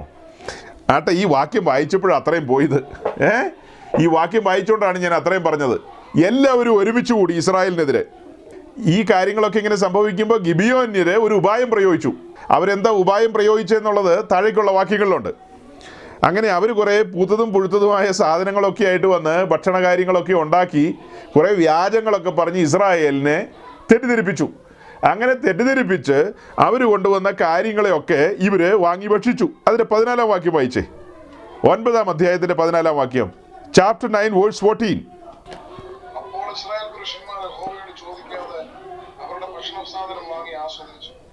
അപ്പോൾ ഇസ്രായേൽ പുരുഷന്മാർ യഹോവയോട് ചോദിക്കാതെ അവരുടെ ഭക്ഷണ സാധനം വാങ്ങി ആസ്വദിച്ചു. തരക്കേടില്ലാത്ത വാക്യമാണ്. ഇതും വേണേൽ മതിലേൽ എഴുതാവുന്ന വാക്യമാണ്. ആരെന്നാ അരവണ കൊണ്ടുവന്നാലും എന്നാ വണ കൊണ്ടുവന്നാലും മേടിച്ച് തിന്നുന്ന പെന്തിക്കോസുകാരുണ്ട്. കത്തോലിക്കരും ഓർത്തഡോക്സുകാരൊക്കെ എന്തും കഴിക്കും, അതൊന്നും കഴിച്ചോട്ടെ, കുഴപ്പമില്ല. വിഗ്രഹത്തിന് നേദിച്ചതാണെന്ന് പറഞ്ഞാൽ അവർക്കത് വിഷയമല്ല, കാരണം അവരൊക്കെ അത്യാവശ്യം വിഗ്രഹത്തെയൊക്കെ സേവിക്കുന്നവരാ. അത് തന്നെയല്ല, ഏകോദര സഹോദരങ്ങളാണ് എല്ലാവരും, ഒരു ദൈവത്തെയാണ് സേവിക്കുന്നതെന്നൊക്കെ ചിന്തിക്കുന്നവരാണ് അവരൊക്കെ. അതിൽ നിന്നൊക്കെ തികച്ചും വ്യത്യസ്തമായ ഒരു ഗ്രൂപ്പാണ് സഹോദരങ്ങളെ ഈ പെന്തക്കോസ്തരെന്ന് പറയുന്ന ആളുകൾ. തികച്ചും വ്യത്യസ്തരാണ്. നമ്മളെന്താ ഇങ്ങനെ വ്യത്യസ്തരായി പോയെന്ന് ചോദിച്ചു കഴിഞ്ഞാൽ ദൈവത്തിന് മാത്രമേ അറിയാവൂ. ശരിക്കും നമുക്കിങ്ങനെ ഒരു വ്യത്യസ്തരാകേണ്ട ഒരു കാര്യമില്ലായിരുന്നു. നമ്മൾ ഓർത്തഡോക്സിലോ യാക്കോബയിലോ മർത്തോമയിലോ നിന്നാൽ മതിയായിരുന്നു. എന്തിനാ എഴുതിയാടി പോകുന്നത്? എല്ലാവരുമായിട്ട് സഹകരിച്ച് എല്ലാം മേടിച്ച് തിന്ന് എങ്ങനെ വേണേലും ജീവിക്കാമായിരുന്ന ഒരു സ്വാതന്ത്ര്യ ലോകം വിട്ടിട്ട് നിങ്ങൾ നുകത്തിൻ കീഴിലേക്ക് എന്തിനു വന്നു? ഏറ്റുമാനൂർ അമ്പലം, ഞാൻ എപ്പോഴും ഏറ്റുമാനൂർ അമ്പലത്തിൻ്റെ മുന്നിലൂടെ പോകുമ്പോൾ വണങ്ങുന്ന ആളാണ്. എനിക്ക് തുറന്നു പറയുന്നതിന് മടിയില്ല. എൻ്റെ അരമനയിൽ തിരുമേൻ്റെ കുക്ക് നല്ലൊരു സ്വാമി ഭക്തനാണ്, അയ്യപ്പ ഭക്തനാണ്. അദ്ദേഹം എല്ലാ കൊല്ലവും ശബരിമലയ്ക്ക് പോകും. ശബരിമലയ്ക്ക് പോകുമ്പം ഞാൻ പ്രത്യേകം അദ്ദേഹത്തിൻ്റെ കയ്യിൽ ഒരു നേർച്ച കൊടുക്കും. സ്വാമിയോട് നമ്മുടെ കാര്യം കൂടെ പറയണേ. നിങ്ങൾ മനഃപൂർവ്വം ഇറങ്ങി വന്നവരല്ലേ? നിങ്ങൾ അറിഞ്ഞുകൊണ്ട് നുഖത്തിൻ്റെ കീഴിൽ വന്നിരിക്കുക. എന്നിട്ട് ഇപ്പോൾ നിങ്ങൾ പറയാണ് എല്ലാവരുമായിട്ട് സഹകരണം ആവശ്യമാണ്. ഈ നുഖത്തിൻ്റെ കീഴിൽ ഇരുന്നുകൊണ്ട് എങ്ങനെ സഹകരിക്കും? അതിൻ്റെ ടെക്നോളജി എന്നെയും കൂടി ഒന്ന് പഠിപ്പിച്ചാൽ കൊള്ളാമെന്നുണ്ട്. ഈ നുഖത്തിൻ്റെ മറുതലക്കിൽ ആരാ ഉള്ളത്? മറുതലക്കിൽ നമ്മുടെ കർത്താവായ യേശു ക്രിസ്തുവാണ് റോൾ മോഡൽ. പിന്നെ നമ്മൾ എങ്ങനെയാണ് എല്ലാവരുമായിട്ട് സഹകരിക്കുന്നത്? കഴിഞ്ഞ ദിവസം ഒരു പെന്തക്കോസിലെ പ്രമുഖൻ്റെ ഒരു ആശയം ഞാൻ കാണാനിടയായി. അദ്ദേഹം പറയുന്നത് പെന്തക്കോസ്തുകാർ സാംസ്കാരിക മേഖലയിൽ കുറച്ചും കൂടെ മുന്നിട്ട് വരണം. പല കാര്യങ്ങളിലും പുറകോട്ട് നിൽക്കുകയാണ്, അങ്ങനെ പാടില്ല, മുന്നിട്ട് വരണമെന്ന്. അപ്പോൾ അത് കേട്ടപ്പോൾ എനിക്ക് ഒരു ചെറിയ മന്ദസ്മിതം വന്നു. മന്ദസ്മിതത്തോടുള്ള ബന്ധത്തിൽ ഞാൻ മറ്റു ചില സഹോദരങ്ങളോടൊക്കെ പറയായിരുന്നു. അതായത് ഈ നിരീക്ഷണത്തോട് എനിക്ക് യോജിപ്പാണ്. ശരിക്കും പെന്തിക്കോസ്തുകാർക്ക് ഈ പറഞ്ഞ ഒരു സാംസ്കാരികമായൊരു മുന്നേറ്റമില്ല. സാംസ്കാരിക മുന്നേറ്റം വേണ്ടതാണ്. മലയാളക്കരയിൽ സാംസ്കാരികമായ കാര്യങ്ങളെക്കുറിച്ച് പറയുമ്പോൾ സാംസ്കാരിക നഗരി എന്ന് പറയുന്നത് തൃശ്ശൂരാണ്. കേരളത്തിൻ്റെ സാംസ്കാരിക തലസ്ഥാനം എന്നുള്ളതാണ് തൃശ്ശൂരിനെ അറിയപ്പെടുന്നത്. അപ്പം തൃശ്ശൂർ ധാരാളം പെന്തിക്കോസുകാരുണ്ട്. അവിടെ IPC, AG, Sharon, church of God, ബാക്കി 900 പെന്തിക്കോസ് എല്ലാം അവിടെയുണ്ട്, എല്ലാം ഉണ്ട്. ബ്രദറുകാരുടെ ഒരു കേന്ദ്രം തന്നെയാണ് തൃശ്ശൂർ എന്ന് പറയുന്നത്. ആ സ്ഥിതിക്ക് തൃശ്ശൂരിലൊരു തൃശ്ശൂർ പൂരമുണ്ട്. അത് ഏഷ്യയിലെ തന്നെ വലിയൊരു പൂരമാണ്. ആ തൃശ്ശൂർ പൂരത്തോടുള്ള ബന്ധത്തിൽ അവിടെയുള്ള സകല മതസ്ഥരും സകല നസ്രാണികളും അതിനോട് സഹകരിക്കുന്നുണ്ട്. അതിനോട് സഹകരിക്കാതെ വേറിട്ട് നിൽക്കുന്ന ഒരേ ഒരു കൂട്ടം എന്ന് പറയുന്നത് ഈ വേർപെട്ട ദൈവജനങ്ങളാണ്. അതായത് ഈ പെന്തിക്കോസുകാരും ബ്രദറുകാരും. അവിടെയുള്ള ഏറ്റവും പ്രസിദ്ധമായൊരു കളിയാണ് പുലികളി എന്ന് പറയുന്നത്. ആ പുലികളിയിലേക്കൊന്നും എന്തുകൊണ്ട് പെന്തിക്കോസ്റ്റുകാർ ഇറങ്ങി വരുന്നില്ല എന്നുള്ളൊരു ചോദ്യം എനിക്കുമുണ്ട്. അതായത് തെച്ചിക്കോട്ട് രാമചന്ദ്രൻ വന്നാണ് വടക്കുന്നാഥൻ്റെ വടക്കേ നടയോ തെക്കേ നടയോ ഏത് നടയാന്ന് ഞാൻ മറന്നുപോയി കേട്ടോ, അത് തുറക്കുന്നത്. ആ സമയത്തൊക്കെ അവിടെയുള്ള പഞ്ചാരി മേളങ്ങളും കുടമാറ്റങ്ങളും എന്തെല്ലാം കാര്യങ്ങളാണ്. അതിൽ നിന്നൊക്കെ വേറിട്ട് ഞങ്ങൾ ഏതോ അന്യഗ്രഹ ജീവികൾ എന്നുള്ള നിലയിലാണ് ഈ പെന്തിക്കോസുകാർ നടക്കുന്നത്. ശരിക്കും നിങ്ങളൊന്നും അങ്ങനെ നടക്കേണ്ടവരല്ല. നിങ്ങൾ ഇറങ്ങി വരണം. കുടമാറ്റത്തിൽ നിങ്ങളുടെ പങ്കാളിത്തം വേണം. പിന്നെ നിശ്ചയമായും വേണം. തെച്ചിക്കോട്ട് രാമചന്ദ്രന് 1 കിലോ പഴം കൊടുത്തില്ലെങ്കിൽ 1/2 കിലോ പഴമെങ്കിലും നിങ്ങളും കൊടുക്കണം. പുലികളിയുടെ ഭാഗമായി IPCയുടെ വെസ്റ്റ് സെൻറ്ററോ സൗത്ത് സെൻറ്ററോ അല്ലെങ്കിൽ AGയുടെ അല്ലെങ്കിൽ ചർച്ച് ഓഫ് ഗോഡിൻ്റെ അല്ലെങ്കിൽ ന്യൂ ഇന്ത്യ ചർച്ച് ഓഫ് ഗോഡിൻ്റെ നിങ്ങളും പുലികളിയുമായിട്ടൊക്കെ ഇറങ്ങണം. സാംസ്കാരികമായി പുറകോട്ട് പോകരുത് സഹോദരങ്ങളെ. നിങ്ങളെല്ലാ സാംസ്കാരികതയിലേക്ക് മുൻപോട്ട് വരണം. അല്ല, ഇപ്പം ഞാൻ എന്താ വായിച്ചേ? ഇസ്രായേൽ പുരുഷന്മാർ യഹോവയോട് ചോദിക്കാതെ, യഹോവയോട് ചോദിച്ചു കഴിഞ്ഞാൽ പുലികളിക്ക് അനുവാദം കിട്ടുമോ? ചോദിച്ച അനുവാദം കിട്ടില്ലെന്നേ. ഇപ്പം നമ്മൾ തുറന്നു വെച്ചിരിക്കുന്ന യോശുവയുടെ പുസ്തകത്തിൻ്റെ ഒരു പ്രത്യേകത എന്താ? ഇസ്രായേൽ യോർദാൻ കടന്ന് വാഗ്ദത്ത ഭൂമിയിലേക്ക് പ്രവേശിച്ചു. മുൻപോട്ട് പോയിക്കൊണ്ടിരിക്കുകയാണ്. അങ്ങനെ മുൻപോട്ട് പോയിക്കൊണ്ടിരിക്കുന്ന ആ ഒരു കാര്യമാണ് തുടക്കത്തിൽ ഞാൻ പറഞ്ഞത്. 2 കാര്യങ്ങളിലൊന്ന്, അതായത് ശുശ്രൂഷയും പൗരോഹിത്യവും സംബന്ധിച്ച കാര്യങ്ങൾ സമാഗമന കൂടാരത്തോടുള്ള ബന്ധത്തിൽ നമ്മുടെ മുമ്പിൽ തുറന്നു വരും. അടുത്തൊരു കാര്യം എന്ന് പറയുന്നത് ഇസ്രായേലിൻ്റെ പ്രയാണം, അവിടെ ക്യാമ്പ് മൂവ് ചെയ്യുന്നതിനനുസരിച്ച് ഓരോരോ കാര്യങ്ങൾ സംഭവിക്കുന്നുണ്ട്. ആ സംഭവിക്കുന്ന കാര്യങ്ങൾ നമ്മൾ അതിൻ്റെ ആത്മീയ വശങ്ങൾ പഠിക്കേണ്ടതുണ്ട്. അതിലൊരു കാര്യമാണ് ഇപ്പോൾ വായിച്ചത്.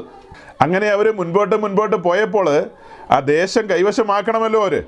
അതിന് പകരം അവർക്ക് ഒരു ബുദ്ധിമോശം സംഭവിക്കുകയാണ്. അവരുടെ സേനാനായകനായ യോശുവ തന്നെ അബദ്ധത്തിൽ ചെന്ന് വീണു. ഗിബയോ നിവാസികളുടെ ആ ഉപായത്തിൽ അവർ കുരുങ്ങിപ്പോയിട്ട് അവർ കൊടുത്ത ഭക്ഷണ സാധനങ്ങൾ യഹോവയോട് ചോദിക്കാതെ ഇവർ ഭക്ഷിച്ചു. അത് ദൈവസന്നിധിയിൽ കോപത്തിൻ്റെ കാരണമായി തീർന്നിട്ടുണ്ട്. അല്ലേ? അത് ദൈവസന്നിധിയിൽ കോപത്തിന് കാരണമായി തീർന്നിട്ടുണ്ട്.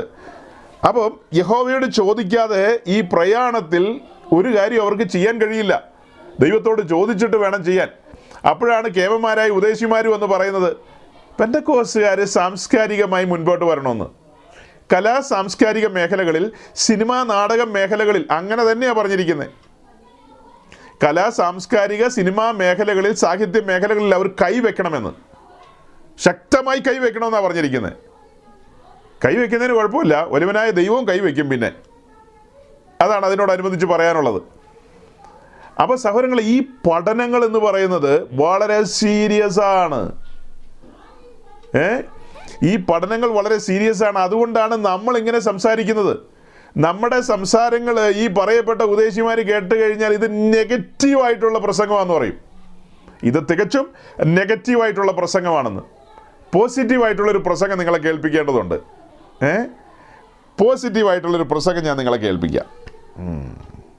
നിയമസഭാ തിരഞ്ഞെടുപ്പിൽ വിധി നിർണ്ണയിക്കുന്നതിൽ നിർണായക ശക്തിയായിരിക്കുമെന്ന അവകാശവാദവുമായി പെന്തക്കോസ്ത് വിഭാഗം. നിയമസഭയിൽ പെന്തക്കോസ്ത് വിഭാഗത്തിന്റെ ശബ്ദമാകാൻ പ്രതിനിധികൾ ഉണ്ടാകണമെന്ന് പാസ്റ്റർ ബാബു ചെറിയാൻ പറഞ്ഞു. കുമ്പനാട് നടന്ന 102ാമത് IPC ജനറൽ കൺവെൻഷനിലായിരുന്നു ഈ പരാമർശം. പെന്തക്കോസ്ത് എന്ന വിഭാഗത്തിന് വേണ്ടി സംസാരിക്കാൻ ചിലർ നമ്മുടെ അസംബ്ലിയിൽ ഉണ്ടാകാൻ നിങ്ങൾ പ്രാർത്ഥിക്കണം. പ്രാർത്ഥിക്കണം. പഞ്ചായത്ത്, കോർപ്പറേഷൻ, മുനിസിപ്പാലിറ്റി തെരഞ്ഞെടുപ്പുകളിൽ പലരും ഇങ്ങനെ ഒരു സമൂഹം ഇവിടെ ഉണ്ടെന്ന് തെളിയിച്ചല്ലോ. അറിവുള്ള രാഷ്ട്രീയക്കാർ പറഞ്ഞത് തൃശ്ശൂർ മുതൽ തിരുവനന്തപുരം വരെ ഇനിയുള്ള കാലത്ത് ജയം തീരുമാനിക്കുന്ന പെന്തക്കോസ്തുകാരാണ്. നമുക്കിതൊന്നും അറിയില്ല. രാഷ്ട്രീയക്കാരിന്റെയൊക്കെ കണക്കെടുക്കുന്നുണ്ട്. അതുകൊണ്ട് നമ്മൾ ചെറിയ ഗ്രൂപ്പല്ല, നമ്മൾ ജയിച്ചു കഴിഞ്ഞിരിക്കുകയാണ്. ഷിജോ കുര്യൻ പത്തനംതിട്ടയിൽ നിന്ന് വിവരങ്ങളുമായി ചേരുകയാണ്. ഷിജോ, എന്താണ് അവകാശവാദം? എന്താണ് പറയുന്നത്? സൗരങ്ങൾ, ഇപ്പോൾ ഈ കണ്ട ഈ വീഡിയോ എന്ന് പറയുന്നത് മലയാളത്തിലൊരു പ്രമുഖ മാധ്യമത്തിൽ വന്നാണ്, 24 ചാനൽ. ആ ചാനലിൽ പെന്തക്കോസ്തിലെ ഒരു പാസ്റ്ററുടെ വിവരക്കേടുകൾ പബ്ലിക്കിൽ വരികയാണ്. അതായത് ഒരു കൺവെൻഷനിൽ ആയിരക്കണക്കിന് ആളുകളെ വിളിച്ചു കൂട്ടിയിട്ട് അവിടെ വേദപുസ്തക സത്യങ്ങളെ വിശദീകരിച്ച് കൊടുക്കേണ്ടതിന് പകരം, ജനത്തെ ആത്മീയ കാര്യങ്ങളിൽ മുൻപോട്ട് നയിക്കേണ്ടതിന് പകരം പൊളിറ്റിക്സും ലോകകാര്യങ്ങളുമാണ് പറയുന്നത്. പൊളിറ്റിക്സും ലോകകാര്യങ്ങളും. ഈ പ്രസിദ്ധനായ പ്രഭാഷകൻ പറയാൻ ഉദ്ദേശിച്ച കാര്യങ്ങൾ ഞാനിങ്ങനെ നോട്ട് ചെയ്ത് വെച്ചിരിക്കുകയായിരുന്നു. അദ്ദേഹം 4 മേജറായിട്ടുള്ള പോയിന്റ്സ് പറഞ്ഞിട്ടുണ്ട്. അതിലെ ഒന്നാമത്തെ പോയിന്റ് എന്ന് പറയുന്നത്, പെന്തക്കോസ്തിന് വേണ്ടി സംസാരിക്കാൻ ചിലർ നമ്മുടെ അസംബ്ലിയിൽ ഉണ്ടാകണമെന്ന് അതോർത്ത് നിങ്ങൾ പ്രാർത്ഥിക്കണം. അതായത് നമ്മുടെ നിയമസഭയിൽ പെന്തക്കോസ്തിന് വേണ്ടി സംസാരിക്കാനായിട്ട് ചില നാവുകൾ ഉണ്ടാകാൻ വേണ്ടി നിങ്ങൾ പ്രാർത്ഥിക്കണമെന്നാണ് അദ്ദേഹം പറയുന്നത്. പെട്ടെന്ന് കേൾക്കുമ്പോൾ അതിനകത്ത് കുഴപ്പമൊന്നുള്ളതായിട്ട് നമുക്ക് തോന്നില്ല. അത് കഴിഞ്ഞിട്ട് പിന്നെ പറയുന്നത്, പഞ്ചായത്ത് തിരഞ്ഞെടുപ്പിൽ ഇങ്ങനെയൊരു സമൂഹം ഇവിടെ ഉണ്ടെന്ന് തെളിയിച്ചല്ലോ. അതായത് ഇക്കഴിഞ്ഞ ത്രിതല പഞ്ചായത്ത് തിരഞ്ഞെടുപ്പിൽ ഇങ്ങനൊരു സമൂഹം ഇവിടെ ഉണ്ടെന്ന് തെളിയിച്ചു. അതായത് ആദ്യമായിട്ട് പെന്തക്കോസ്തുകാർ അവരുടെ വോട്ടവകാശം വിനിയോഗിച്ചതാണ് 2025 ഒടുവിലത്തെ സമയം. അങ്ങനെ അവർ ആ കാര്യം ചെയ്തത് ലോകം മുഴുവനും അറിഞ്ഞു. പെന്തക്കോസ്ത് സമൂഹം ഒന്നടങ്കം ഈ തവണ വോട്ട് ചെയ്തിരിക്കുന്നു. ഇത്രയും കാലം അവർ വോട്ട് ചെയ്തിരുന്നില്ല, ഇപ്പോൾ അവർ വോട്ട് ചെയ്തിരിക്കുന്നു. അധികാരികളെല്ലാം അറിഞ്ഞിരിക്കുകയാണ് പെന്തക്കോസ്തുകാരെന്ന് പറയുന്ന ഒരു ശക്തി ഇവിടെ ഉണ്ടെന്ന്, ഭയങ്കര ശക്തിയാണ് എന്നുള്ള കാര്യങ്ങൾ. അപ്പോൾ അത് പറഞ്ഞപ്പോൾ വേറൊരു ചിന്തയും കൂടി എൻ്റെ ഉള്ളിൽ വരികയാണ്. ഈ പറയപ്പെട്ട ത്രിതല പഞ്ചായത്ത് തിരഞ്ഞെടുപ്പിനോടുള്ള ബന്ധത്തിൽ ഒരു പെന്തക്കോസ്ത് സഹോദരൻ ഇങ്ങനെ നോമിനേഷൻ കൊടുത്തു. ഒരു പ്രമുഖ പാർട്ടിക്ക് വേണ്ടി അദ്ദേഹം നോമിനേഷൻ കൊടുത്തു. അപ്പോൾ അദ്ദേഹത്തിൻ്റെ ചില സ്നേഹിതരായ പ്രിയപ്പെട്ടവർ പറഞ്ഞത് ശരിയല്ല, നമ്മൾ അതിനൊന്നും പോകേണ്ട ആവശ്യമില്ലെന്നൊക്കെ പറഞ്ഞപ്പോൾ പുള്ളിക്കാരൻ അതൊന്നും കൂട്ടാക്കിയില്ല, സമ്മതിച്ചില്ല. അദ്ദേഹം സെൻട്രൽ പാസ്റ്ററുമായിട്ട് സംസാരിച്ചു. നിശ്ചയമായും ബ്രദർ ജയിച്ചു വരണം, അങ്ങനെ ഈ പഞ്ചായത്തിൽ ബ്രദറിൻ്റെ ശബ്ദം മുഴങ്ങണം എന്നുള്ള കാര്യം കൃത്യമായിട്ട് പുള്ളി പറഞ്ഞു. പിന്നെ ആകെ കൂടി പുള്ളിക്ക് പറയാനുള്ള ഒറ്റ കാര്യം ഉണ്ടായിരുന്നുള്ളൂ, ആരാധനകൾ അധികം മുടക്കരുത്. പിന്നെ ഈ സെൻറ്റർ എന്താ പറഞ്ഞത്? ആരാധനകൾ അധികം മുടക്കരുത് എന്ന് പറഞ്ഞാൽ അതിൻ്റെ അർത്ഥം കുറച്ചൊക്കെ മുടക്കാമെന്നുള്ളതാണല്ലോ. അധികം മുടക്കരുത് പറഞ്ഞാൽ ഞാൻ അങ്ങനെയാണ് മനസ്സിലാക്കുന്നത്. എന്തിനു പറയുന്നു? കാലക്കേടിന് നമ്മുടെ സഹോദരൻ ജയിച്ചു വന്നതിന് ശേഷം പിന്നീടുണ്ടായ സംഭവം എന്തെന്ന് ചോദിച്ചു കഴിഞ്ഞാൽ, പിന്നീടുള്ള 3 ആഴ്ചത്തേക്ക് പുള്ളി സഭായോഗത്തിന് വന്നില്ല. ആദ്യത്തെ ആഴ്ചയിൽ പുള്ളി സത്യപ്രതിജ്ഞയ്ക്ക് പോയി. അപ്പോൾ അതിനോടനുബന്ധിച്ച് ഞാൻ വേറൊരു വീഡിയോ ഇങ്ങനെ പ്രചരിക്കുന്നത് കണ്ടായിരുന്നു. അതായത് പത്തനംതിട്ട ജില്ലയിലുള്ള ഒരു പെന്തക്കോസ്ത് സഹോദരൻ, വളരെ വർഷങ്ങളായിട്ട് അവിടുത്തെ ഒരു പഞ്ചായത്ത് വാർഡിൽ ജയിച്ചു വരുന്ന ആളാണ്. അദ്ദേഹം തെരഞ്ഞെടുപ്പ് കമ്മീഷനോട് പറഞ്ഞു, ഞാൻ ഞായറാഴ്ച ഈ സത്യപ്രതിജ്ഞ ചെയ്യില്ല, പകരം അടുത്തൊരു ദിവസം ഞാൻ ചെയ്തുകൊള്ളാം എന്ന് പറഞ്ഞ് അദ്ദേഹം ലീവ് എടുത്തു. അപ്പോൾ അത് കത്തോലിക്കരുടേതായ ഒരു ചാനലിലാണ് അത് കണ്ടത്. അപ്പോൾ അദ്ദേഹത്തിന് സംസാരിക്കാൻ കൊടുത്ത അവസരത്തിൽ അദ്ദേഹം പറയുന്നുണ്ട് അതിനകത്ത്, ഞായറാഴ്ച എന്ന് പറയുന്നത് എനിക്ക് വിശുദ്ധമാണ്, വിശുദ്ധ സഭായോഗങ്ങളെ മുടക്കാൻ പാടില്ല, അതുകൊണ്ട് ഞാൻ കൃത്യമായ ആരാധനയ്ക്ക് പോകും, അത് കഴിഞ്ഞിട്ടേ സത്യപ്രതിജ്ഞയ്ക്ക് പോകുന്നുള്ളൂ, അത് അടുത്ത ദിവസമാണെങ്കിലും ചെയ്യാമല്ലോ എന്ന്. അപ്പോൾ അതിന് വലിയ പ്രാധാന്യം കൊടുക്കുകയാണ്. അപ്പോൾ സകല ജനവും അവിടെ വന്ന് കമൻറ്റ് ചെയ്യുന്നത് എങ്ങനെയാണെന്നറിയാവോ? കണ്ടോ, ആ സഹോദരൻ ആരാധനയ്ക്ക് വലിയ ബഹുമാനം കൊടുത്തു, അദ്ദേഹം ഞായറാഴ്ച മറ്റു കാര്യങ്ങൾക്ക് പോയില്ലെന്നാണ് എല്ലാവരും പറയുന്നത്. എന്നാൽ ശരിക്കും ദൈവത്തിൻ്റെ ഹിതവും ദൈവത്തിൻ്റെ ആലോചനയും വചന സത്യങ്ങളും ഈ സഹോദരന് മനസ്സിലായി കഴിഞ്ഞാൽ ഈ സഹോദരൻ പഞ്ചായത്ത് ഇലക്ഷന് നിൽക്കാൻ പോവോ? വർഷങ്ങളായിട്ട് ആ വാർഡിൻ്റെ മെമ്പറായിട്ട് ജയിച്ചു വരുന്ന അദ്ദേഹത്തിന് കാര്യങ്ങൾ മനസ്സിലായിട്ടില്ലെന്നല്ലേ അർത്ഥം. അദ്ദേഹം ആ ലോക്കലിലൊരു വാർഡിൻ്റെ പ്രധാനപ്പെട്ട ആളായിട്ട് ജയിച്ചു വന്നു. അതേസമയം നമ്മൾ പഠിപ്പിക്കുകയും ചെയ്യുന്ന കാര്യം എന്താ? നമ്മൾ പുതിയ നിയമത്തിൻ്റെ രാജാക്കന്മാരാണ്. ആ രാജാക്കന്മാരായ നമ്മോടുള്ള ബന്ധത്തിൽ എഫേസ്യ ലേഖനം 1-ാം അധ്യായത്തിൽ പറയുന്നത്, നമ്മുടെ കർത്താവ് യേശുക്രിസ്തുവിലാണ് സകല അധികാരവും നിക്ഷിപ്തമായിരിക്കുന്നത്. സ്വർലോകത്തിലാകട്ടെ, ഭൂലോകത്തിലാകട്ടെ, അധോലോകത്തിലാകട്ടെ, സകല അധികാരവും എൻ്റെ പക്കൽ, ആ അധികാരം ഞാൻ എൻ്റെ സഭയ്ക്ക് കൊടുത്തിരിക്കുന്നു എന്നാണ് പറയുന്നത്. അപ്പോൾ ഈ പറയപ്പെട്ട സഹോദരനും സഭയുടെ ഭാഗമാണെങ്കിൽ, സഭയെന്ന് പറയുന്നത് സകലത്തെയും വാഴുന്ന ഒരു അധികാര കേന്ദ്രം തന്നെയാണ്.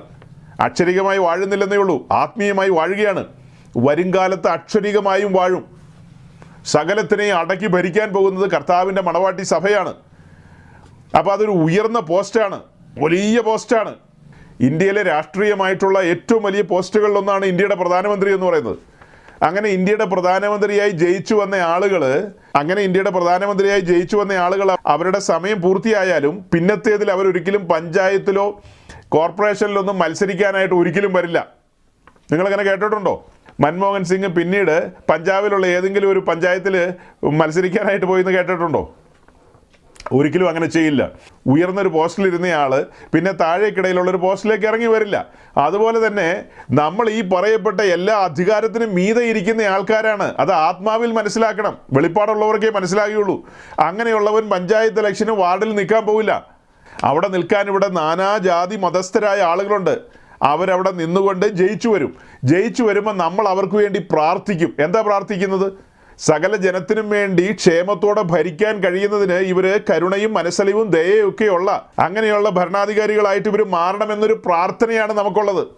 അവർ മൊശടന്മാരും പിന്നെ ആർക്കും അടുത്തുകൂടാൻ പറ്റാത്ത നിലയിലുള്ള വല്ലാത്ത ജാതി ആളുകളായിട്ട് പോകരുത് എന്നുള്ള ചിന്തയിൽ നമ്മൾ അവർക്ക് വേണ്ടി പ്രാർത്ഥിക്കും.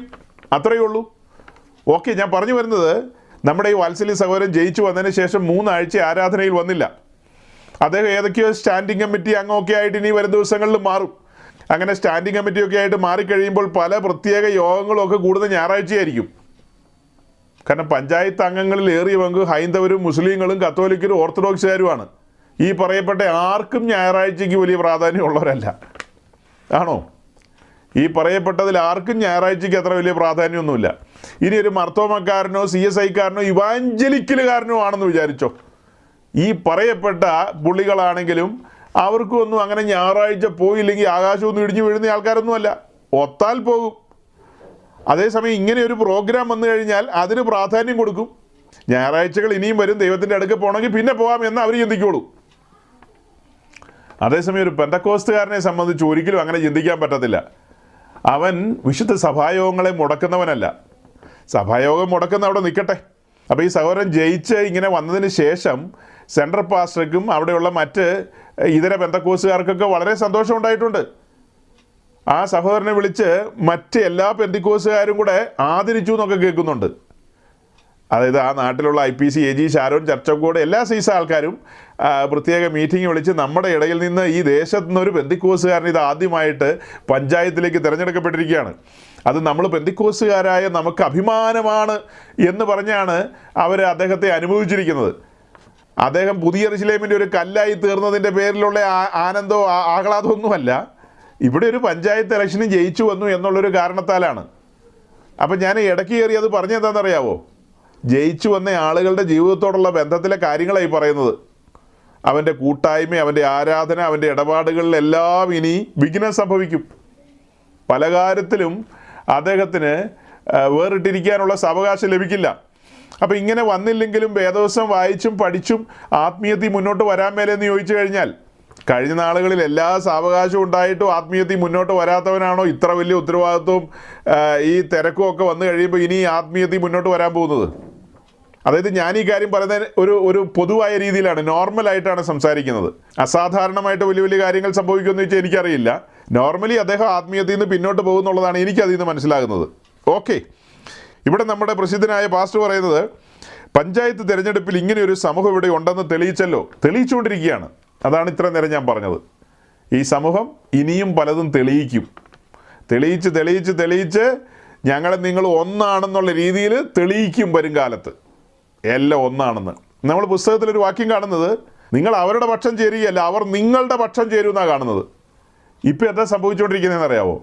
അവർ നിങ്ങളുടെ പക്ഷത്തൊന്നും ചേരുന്നില്ല, നിങ്ങൾ അവരുടെ പക്ഷത്ത് ചേർന്നുകൊണ്ടിരിക്കുന്ന ഒരു കാലമാണ്.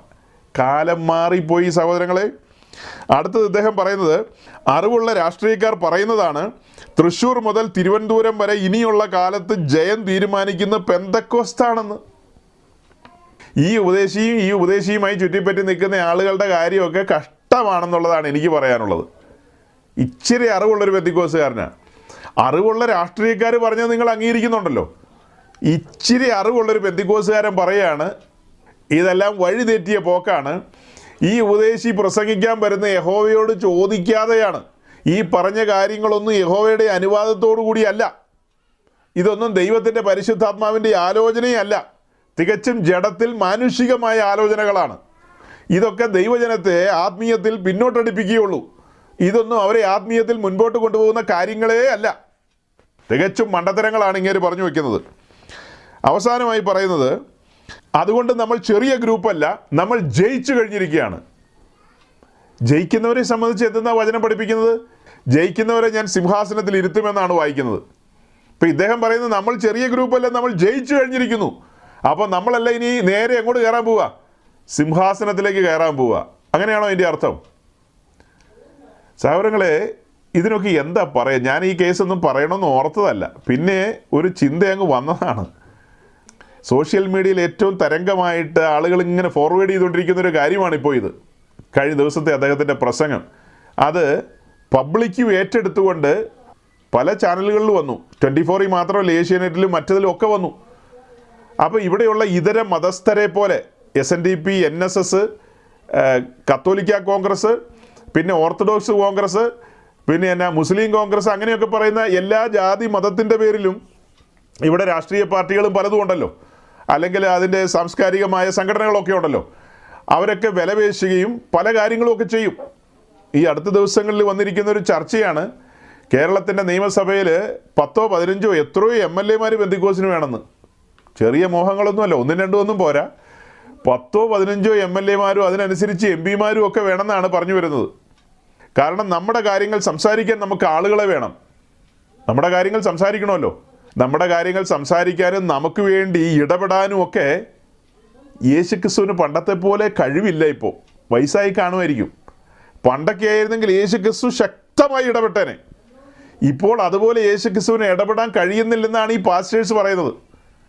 പണ്ട് നമ്മുടെ പൂർവന്മാരൊക്കെ വെറും മണ്ടന്മാരായിരുന്നു. അവർ ചുമ്മാ ദൈവത്തിൽ മാത്രം ആശ്രയിച്ച് ദൈവത്തോട് ചോദിച്ച് ഓരോരോ കാര്യങ്ങളൊക്കെ ചെയ്ത് മുന്നോട്ട് പോയത് കൊണ്ടാണ് നമ്മൾ ഇന്ന് ഈ കാണുന്ന കോലത്തിൽ അകപ്പെട്ടു പോയത്. നമുക്ക് നിയമസഭയിൽ ഒരു ശബ്ദമുണ്ടോ? ഇന്ന് നമുക്കൊരു ശബ്ദമില്ല. നമ്മുടെ ശബ്ദം നിയമസഭയിൽ കേൾപ്പിക്കണമെന്നാണ് പറയുന്നത്. അതേസമയം നമ്മുടെ ശബ്ദം നമ്മുടെ ദൈവത്തിൻ്റെ സന്നിധിയിൽ ചെല്ലണമെന്നും ദൈവത്തിൻ്റെ ശബ്ദം നമ്മൾ കേൾക്കണമെന്നൊന്നും പ്രസംഗം പറയുന്നില്ല. നമ്മൾ സംസാരിക്കുന്നതേ നമ്മുടെ രക്ഷകനായ ദൈവത്തിൻ്റെ സന്നിധിയിൽ എത്തണമെന്നും അതുപോലെ ആ ദൈവത്തിൻ്റെ ശബ്ദം നമ്മുടെ കാതുകളിൽ വരണമെന്നും ഒന്നും ഇവർ പറയുന്നില്ല. നമ്മുടെ ശബ്ദം ദൈവത്തിൻ്റെ സന്നിധിയിൽ ചെല്ലുക എന്ന് പറഞ്ഞാൽ നമുക്ക് ദൈവവുമായിട്ടൊരു ബന്ധമാണത് കാണിക്കുന്നത്. ദൈവവുമായിട്ടൊരു ബന്ധം വേണമെങ്കിൽ ദൈവം പരമപരിശുദ്ധനാണ്.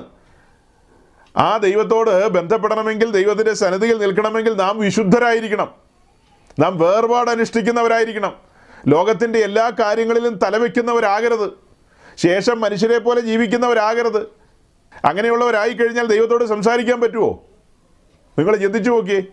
ഇങ്ങേര് പറയുന്ന ഈ രീതി അനുസരിച്ചാണെങ്കിൽ പത്രോസ്, യോഹന്നാൻ, യാക്കോബ്, ആ 3 പേരെ മരമണ്ടന്മാരെന്നല്ലാതെ എനിക്ക് വിളിക്കാൻ പറ്റില്ല. ഞാൻ ഒരിക്കലും അങ്ങനെ വിളിക്കില്ല. ഇങ്ങേരുടെ വർത്തമാനം കേട്ടാൽ അങ്ങനെയാണ് പറയാൻ തോന്നുന്നത്. കാരണം എന്നാ? യാക്കോബിൻ്റെ കഴുത്ത് പോകാൻ കാരണക്കാര് ഈ പത്രോസ്, യോഹന്നാനും അല്ലേ? അവർക്ക് 2 പേർക്കും കൈസറുടെ അടുക്കൽ ഒരു സന്ധി സംഭാഷണവുമായി കടന്നു ചെന്ന് കൈസറുമായിട്ട് നല്ലൊരു ബന്ധത്തിലേക്ക് വരികയായിരുന്നെങ്കിൽ യോഹന്നാൻ്റെ സഹോദരനായ യാക്കോബിൻ്റെ കഴുത്ത് പോവോ? രാഷ്ട്രീയ നേതൃത്വങ്ങൾക്ക് കീഴടങ്ങാതെ, അന്നത്തെ ഭരണാധികാരികളുടെ ഇംഗിതത്തിന് മനസ്സ് വയ്ക്കാതെ അവർ കർത്താവിൻ്റെ ഹിതപ്രകാരം സഞ്ചരിച്ചു എന്ന കാരണത്താലല്ലേ യാക്കോബിൻ്റെ കഴുത്ത് പോയത്. അത് തന്നെയല്ല, മതിലിന്മേലൊക്കെ ആവശ്യമില്ലാത്തതൊക്കെ യാക്കോബ് എഴുതുമായിരുന്നു. യാക്കോബ് മതിലിന്മേൽ ആവശ്യമില്ലാത്തതൊക്കെ എഴുതി കുറേ കാലം എഴുതിയപ്പോൾ കൈസറുടെ സാമന്തനായ ഹെരോദാവിനെ ഇഷ്ടപ്പെട്ടില്ല. പുള്ളിക്ക് ദേഷ്യം വന്നു. പുള്ളി ചുമ്മാ കഴുത്തങ്ങ് വെട്ടിയേക്കാൻ പറഞ്ഞു. യാക്കോബ് പരിജ്ഞാനത്തിൽ മര്യാദയ്ക്ക് സഞ്ചരിക്കുകയായിരുന്നെങ്കിൽ കഴുത്ത് പോവായിരുന്നോ? ഈ യോഹന്നാനും പത്രോസിനും ഒരു ബുദ്ധി പറഞ്ഞു കൊടുക്കാൻ മേലായിരുന്നോ? യാക്കോബെ, പ്രസംഗത്തിൻ്റെ രീതി ഇച്ചിരി കുറയ്ക്കണം കേട്ടോ. മതിലിലൊന്നും അങ്ങനെ വാക്യങ്ങൾ എഴുതരുത് ഇനി മുതൽ. യാക്കോബ് കാണുന്ന മതിലിലൊക്കെ വാക്യം എഴുതി വയ്ക്കുക. പ്രസംഗം മുഴുവനും അങ്ങനെ ഇങ്ങനെയൊക്കെ. കൈസറയൊന്നും അല്ല സേവിക്കേണ്ടത്. നമ്മൾ കൈസറുമായിട്ടൊന്നും സന്ധിക്ക് പോകേണ്ട ആവശ്യമില്ല. നമ്മൾ അതിലും വലിയൊരു കൈസറെ സേവിക്കുന്ന ആളുകളാണ് എന്നൊക്കെ പറഞ്ഞ് പ്രസംഗിച്ചു കഴിഞ്ഞാൽ കൈസർക്കും ദേഷ്യം വരും, ഹെരോദാവിനും ദേഷ്യം വരും, കഴുത്തും പോവും. അതായിരുന്നു 1-ാം നൂറ്റാണ്ടിലെ രീതി. ഇപ്പോൾ വന്നപ്പോൾ ഇവിടെയുള്ള യാക്കോബുമാർ പറയാണ് കഴുത്ത് കളഞ്ഞിട്ടുള്ള കളിക്ക് നമ്മൾ പോകണ്ടെന്ന്. ഈ കാലഘട്ടത്തിലെ യാക്കോബുമാരും പത്രോസുമാരും പറയാണ് കഴുത്ത് കളഞ്ഞിട്ടുള്ള കളിക്ക് നമ്മൾ പോകണ്ട, നമ്മൾ ചെറിയ കളി കളിച്ചാൽ മതി എന്നാണ് പറയുന്നത്. ശ്രീ വി ഡി സതീശൻ അവറുകൾ ഈ സമയത്ത് ചില വാക്കുകൾ ആശംസയായിട്ട് നമ്മോട് അറിയിക്കും. അഭിവന്ദ്യനായ pastor Valsan Abraham, pastor Sam George, വന്ദ്യരായ വേദിയിലുള്ള സദസ്സിലുള്ള പാസ്റ്റർമാരെ, ദൈവമക്കളെ, കൃത്യമായി അദ്ദേഹത്തിന് ഹോംവർക്കുണ്ട്. അതായത് പെന്തക്കോസ്തുകാരായ പാസ്റ്റേഴ്സ്, വിശ്വാസികളും ഇവരൊക്കെ ആയിട്ട് വളരെ ക്ലോസ് ആയിട്ടുള്ളവരുണ്ട്. നല്ല സ്റ്റഡി ക്ലാസ്സാണ് കൊടുക്കുന്നത്. എങ്ങനെയാണ് ഇവിടെ വരുമ്പോൾ സംസാരിക്കേണ്ടത്, എങ്ങനെയാണ് ഓർത്തഡോക്സുകാരുടെ ഇടയിൽ പോകുമ്പോൾ സംസാരിക്കേണ്ടത്, കാന്തപുരത്തിൻ്റെ മുമ്പിൽ എങ്ങനെയാണ് സംസാരിക്കേണ്ടത്, പാണക്കാട്ട് എങ്ങനെയാണ് സംസാരിക്കേണ്ടത്. പരിജ്ഞാനം ഉള്ളതുകൊണ്ട് അങ്ങനെ നല്ല രീതിയിൽ സംസാരിക്കുന്നത്. എല്ലാവർക്കും അങ്ങനെ പരിജ്ഞാനമൊന്നും ഉണ്ടാവില്ല. അപ്പോൾ അദ്ദേഹം നിന്ന് സംസാരിക്കുന്ന എവിടെയാണെന്നറിയാവോ? അഭിഷിക്തന്മാരുടെ നടുവിൽ നിന്നുകൊണ്ടാണ് അദ്ദേഹം സംസാരിക്കാൻ തുടങ്ങുന്നത്. അപ്പോൾ അതിന് പെന്തക്കോസ്ത് സമൂഹം അതിനൊക്കെ കമൻറ്റ് ചെയ്തിരിക്കുന്നത് അവിടെയുള്ള ഏത് പാസ്റ്റർമാരെക്കാളും നന്നായിട്ട് അദ്ദേഹം വചനം പറഞ്ഞെന്നാണ് പറയുന്നത്. അത് തന്നെ ഒരു അപമാനമല്ലേ സഹോദരങ്ങളെ? അവിടെ വേദിയിലിരിക്കുന്ന ദൈവദാസന്മാരെക്കാൾ നന്നായിട്ട് ഇദ്ദേഹം വചനം പറഞ്ഞു എന്ന് പറയുമ്പോൾ തന്നെ അതൊരു വലിയ അപമാനമാണ് പെന്തക്കോസ്ത് സമൂഹത്തിന്. അദ്ദേഹം മറ്റൊരു മതസ്ഥനാണ്, എന്നാലും നല്ല ഗ്രഹപാഠം ചെയ്തുകൊണ്ട് 1 കൊരിന്ത്യർ ലേഖനം 4-ാം അധ്യായത്തിലെ വാക്യമൊക്കെ എടുത്ത്, അതായത് ദൈവഗ്രഹത്തിലെ ശുശ്രൂഷകന്മാർ വിശ്വസ്തരായിരിക്കണം എന്നൊക്കെയുള്ള വാക്യങ്ങളൊക്കെയാണ് അദ്ദേഹം കോട്ട് ചെയ്യുന്നത്. അതൊക്കെ കേട്ടപ്പോഴാണ് ജനത്തിന് തോന്നിയത് ഇവരെക്കാളും ഒക്കെ ഭേദമാണല്ലോ എന്ന്. അങ്ങനെ പറയുമ്പോൾ നമ്മുടെ സമൂഹം എത്ര താഴേക്ക് പോയി എന്നുള്ളതാണ് അതിൻ്റെ അർത്ഥം. താഴേക്ക് പോയി എന്നല്ലേ അതിൻ്റെ അർത്ഥം വരുന്നത്? ദൈവമായിട്ടുള്ള ബന്ധത്തിൽ നിന്ന് അകന്നു പോയി എന്നല്ലേ? ദൈവത്തിൻ്റെ പ്രമാണങ്ങളെ മുറുകെ പിടിക്കാത്തൊരു സമൂഹം എന്നുള്ള നിലയിലല്ലേ നമ്മൾ തന്നെ പറയുന്നത് നമ്മെക്കുറിച്ച്. ഇദ്ദേഹത്തെക്കാളും എത്രയോ നന്നായിട്ട് പ്രസംഗിക്കാൻ അറിയാവുന്നവർ അവിടെയുണ്ട്. പക്ഷെ ജനം അങ്ങനെ പറയാത്തതിൻ്റെ കാരണം എന്നാ? ഈ ജനത്തിനും അറിയാം അവിടെ ഇരിക്കുന്നവരൊക്കെ നല്ല വചന പഠനമൊക്കെ ഉള്ള MTHകാരും ഡോക്ടറേറ്റ് ഉള്ളവരൊക്കെ അവിടെ ഇരിക്കുന്നത്. വചനം അറിയാൻ മേലാത്തവരാണോ? ഒന്നുമല്ല. ജനത്തിൻ്റെ വിഷയം എന്തെന്ന് ചോദിച്ചാൽ ആ വേദിയിലിരിക്കുന്ന പലർക്കും ജീവിതമില്ല. അവർക്ക് പ്രസംഗമുണ്ട്, ജീവിതമില്ല. പറയുന്നതൊന്ന്, പ്രവർത്തിക്കുന്ന മറ്റൊന്ന്. ഇപ്പം അവിടെ വലിയ അന്യഭാഷയും പ്രസംഗമൊക്കെ നടത്തുമ്പോൾ 1 മാസം മുമ്പ് അവിടെ ഉന്തും തള്ളും ഉണ്ടാക്കിയ ആളുകളാണ് ഈ സ്റ്റേജിലിരിക്കുന്നത്. കോടതിയിലെ കേസുകൾ കെട്ടിക്കിടക്കുകയാണ്. അതിനൊരു തീർപ്പ് കൽപ്പിക്കപ്പെടാതെയാണ് ഇവർ കർത്തൃമേശ നടത്താൻ പോകുന്നത്. ഇന്നത്തെ ദിവസം ഇപ്പോൾ നമ്മൾ ഈ സംസാരിക്കുമ്പോൾ അവിടെ കർത്തൃമേശ നടക്കുകയായിരിക്കും. അവരവരുടെ ഏറ്റവും പ്രിയപ്പെട്ട സഹോദരങ്ങളുമായിട്ട് ക്രുദ്ധിച്ചും കോപിച്ചും നിൽക്കുകയാണ്. അതിനൊന്നും ഒരു സമാധാനം വരുത്തിയിട്ടില്ല. ഇവിടെയാണ് നമ്മൾ സമാഗമന കൂടാരത്തിൻ്റെ പഠനത്തിലേക്ക് വന്ന് അതിൻ്റെ ഗൗരവം ഉൾക്കൊണ്ടത്. അതായത് ആ പഠനത്തിൽ നിന്ന് നമുക്ക് മനസ്സിലായ ഒരു കാര്യമാണ്, പുതിയ നിയമത്തെ ചേർത്ത് വെച്ച് മനസ്സിലാക്കുന്ന ഒരു കാര്യമാണ്, യാഗമർപ്പിക്കുവാനായിട്ട് അവർ ദൈവത്തിൻ്റെ സന്നിധിയിൽ വരുമ്പോൾ ശുദ്ധീകരണം പ്രാപിക്കണം. അത് പുതിയ നിയമത്തിലേക്ക് വരുമ്പോൾ എങ്ങനെയാണ് കർത്താവ് പഠിപ്പിച്ചത്? നിന്റെ സഹോദരന് നിന്നോട് വല്ലതും ഉണ്ടെന്ന് മനസ്സിലാക്കി കഴിഞ്ഞാൽ യാഗം അവിടെ വെച്ച് കാര്യങ്ങളെ ക്രമീകരിച്ചതിന് ശേഷം യാഗം നടത്തണമെന്നല്ലേ? ഈ ആണ്ടിൽ കൺവെൻഷൻ വേണ്ട എന്ന് വെക്കണം. ഈ ആണ്ടിലെ കൺവെൻഷൻ കൊണ്ട് സ്വർഗത്തിലെ ദൈവം അശേഷം പ്രസാദിക്കില്ലെന്നേ. നീയും നിന്റെ സഹോദരങ്ങളും തമ്മിൽ പാമ്പും കീരിയും പോലെ നിന്നിട്ട് അത് ലോകം മുഴുവനും കണ്ടിട്ട് ഞങ്ങൾ ഏകോദര സഹോദരങ്ങളാണെന്ന് പറഞ്ഞ് നിങ്ങൾ അപ്പമെടുത്ത് വാഴ്ത്തി നുറുക്കി കഴിഞ്ഞാൽ, നിങ്ങൾ ഒരു പാനപാത്രത്തിൽ നിന്ന് കുടിച്ചാൽ, അങ്ങനെ കുടിക്കുന്നില്ലെന്നുള്ളതോർത്ത് സ്തോത്രം, പല പാത്രത്തിൽ നിന്ന് കുടിക്കുന്നതുകൊണ്ട് ആ ഒരു ഭാഗം അങ്ങനെ നമുക്ക് സമാധാനിക്കാം അല്ലേ? പല പാത്രത്തിൽ നിന്ന് കുടിക്കുന്നതുകൊണ്ട് നമുക്ക് ആളുകളോട് പറയാം ഞങ്ങളങ്ങനെ ഏകോദര സഹോദരങ്ങളൊന്നും അല്ല, ഞങ്ങളൊരു ചടങ്ങിൻ്റെ ഭാഗമായിട്ട്, ആചാരത്തിൻ്റെ ഭാഗമായിട്ട്, ആചാരം പൂർത്തീകരിക്കാൻ വേണ്ടി ചെയ്യുന്നതെന്ന് പറയാം. ശരിക്കും ഈ വചനം പഠിച്ചു വരുന്നവനോടുള്ള ബന്ധത്തിൽ അവൻ എന്താ മനസ്സിലാക്കുന്നത്? കൈവറയ്ക്കും യാഗം അവിടെ വെച്ചിട്ട് ക്രമീകരണം പ്രാപിക്കുക എന്നുള്ളതാണ് ഈ പഠനങ്ങളിൽ നിന്ന് നമുക്ക് കിട്ടിയ ബോധ്യം അല്ലേ? രണ്ടാമതൊരു കാര്യം, അത്യുന്നതനായ ദൈവത്തിൻ്റെ സന്നിധിയിൽ ഒരുവന് നിൽക്കാൻ കഴിയണമെങ്കിൽ എങ്ങനെയൊക്കെ ആയിരിക്കണമെന്നുള്ള തിരിച്ചറിവാണ് ഈ പഠനത്തിലൂടെ നമുക്ക് കിട്ടിയത്. അതായത് വേദിയിലിരിക്കുന്ന എല്ലാം ദൈവത്തിൻ്റെ അഭിഷിക്തന്മാരെന്ന് ഞാൻ അങ്ങ് ചിന്തിക്കുകയാണ്. അങ്ങനെ തന്നെ അങ്ങ് കൂട്ടിയേക്കാം. അല്ലാത്തതുണ്ടോ ഇല്ലയോ എന്നൊക്കെ ചോദിച്ചു കഴിഞ്ഞാൽ പൊതുവിൽ അങ്ങ് പറയുമ്പോൾ അങ്ങനെയല്ലേ പറയാൻ പറ്റുള്ളൂ. അങ്ങനെയെങ്കിൽ ദൈവത്തിൻ്റെ അഭിഷിക്തന്മാർ അവിടെ ഒരുമിച്ച് കൂടിയിരിക്കുന്നു. ഇത് IPC എന്ന് പറയുന്ന ആ സമൂഹത്തിൻ്റെ ഒരു സാംസ്കാരിക പ്രോഗ്രാം അല്ല. ഇത് IPC എന്ന് പറയുന്ന ആ സമൂഹത്തിൻ്റെ ഒരു സാംസ്കാരികമായ പ്രോഗ്രാം അല്ല. അവരൊരു സ്കൂൾ നടത്തുന്നു, അല്ലെങ്കിൽ ഒരു ഓർഫനേജ് നടത്തുന്നു, അല്ലെങ്കിൽ ഒരു ചായക്കട നടത്തുന്നു. അതിൻ്റെ വാർഷികത്തോടനുബന്ധിച്ചോ 25-50 കൊല്ലത്തെ വാർഷികത്തോടുള്ള ബന്ധത്തിൽ രാജ്യം ഭരിക്കുന്ന ഭരണാധികാരികൾ വന്ന് ആശംസ അറിയിക്കുന്ന അല്ല ഇത്. ഇത് ജീവനുള്ള ദൈവത്തിൻ്റെ ആട്ടിൻകൂട്ടം ഒരുമിച്ചിരിക്കുന്നു. ആ ആട്ടിൻകൂട്ടത്തെ പരിപാലിച്ച് നടത്താൻ ദൈവം എഴുന്നേൽപ്പിച്ച ദൈവത്തിൻ്റെ ദാസന്മാർ വേദിയിലിരിക്കുന്നു. ആ വേദിയിൽ ദൈവത്തിൻ്റെ സാന്നിധ്യമുണ്ട്. തേജോമനായ ദൈവത്തിൻ്റെ സാന്നിധ്യം അവിടെയുണ്ട്. ആ സാന്നിധ്യത്തിൽ അവിടെ നിന്നുകൊണ്ട് ദൈവത്തിൻ്റെ ദാസന്മാർ സംസാരിക്കുക എന്ന് പറഞ്ഞാൽ ദൈവം സംസാരിക്കുന്നതിന് തുല്യമാണ്. അതുകൊണ്ടാണ് നമ്മൾ പറയുന്നത് ദൈവത്തിൻ്റെ സന്നിധി അലക്ഷ്യമാക്കരുത്. ദൈവത്തിൻ്റെ സന്നിധി അലക്ഷ്യമാക്കരുത്. ഞാനിങ്ങനെയൊക്കെ പലപ്പോഴായിട്ട് പ്രസംഗിച്ചിട്ടുണ്ട്. ആ പ്രസംഗം കേൾക്കുന്ന ആളുകൾക്ക് ഒരു ചിന്ത വരും, ഇങ്ങേർക്ക് രാഷ്ട്രീയക്കാരോടും VD സതീശനോടും ഒക്കെ എന്തോ കെറുവുണ്ട്, ദേഷ്യമുണ്ടെന്നൊക്കെ ചിന്തിച്ച് കളയും. ഒരിക്കലുമല്ല.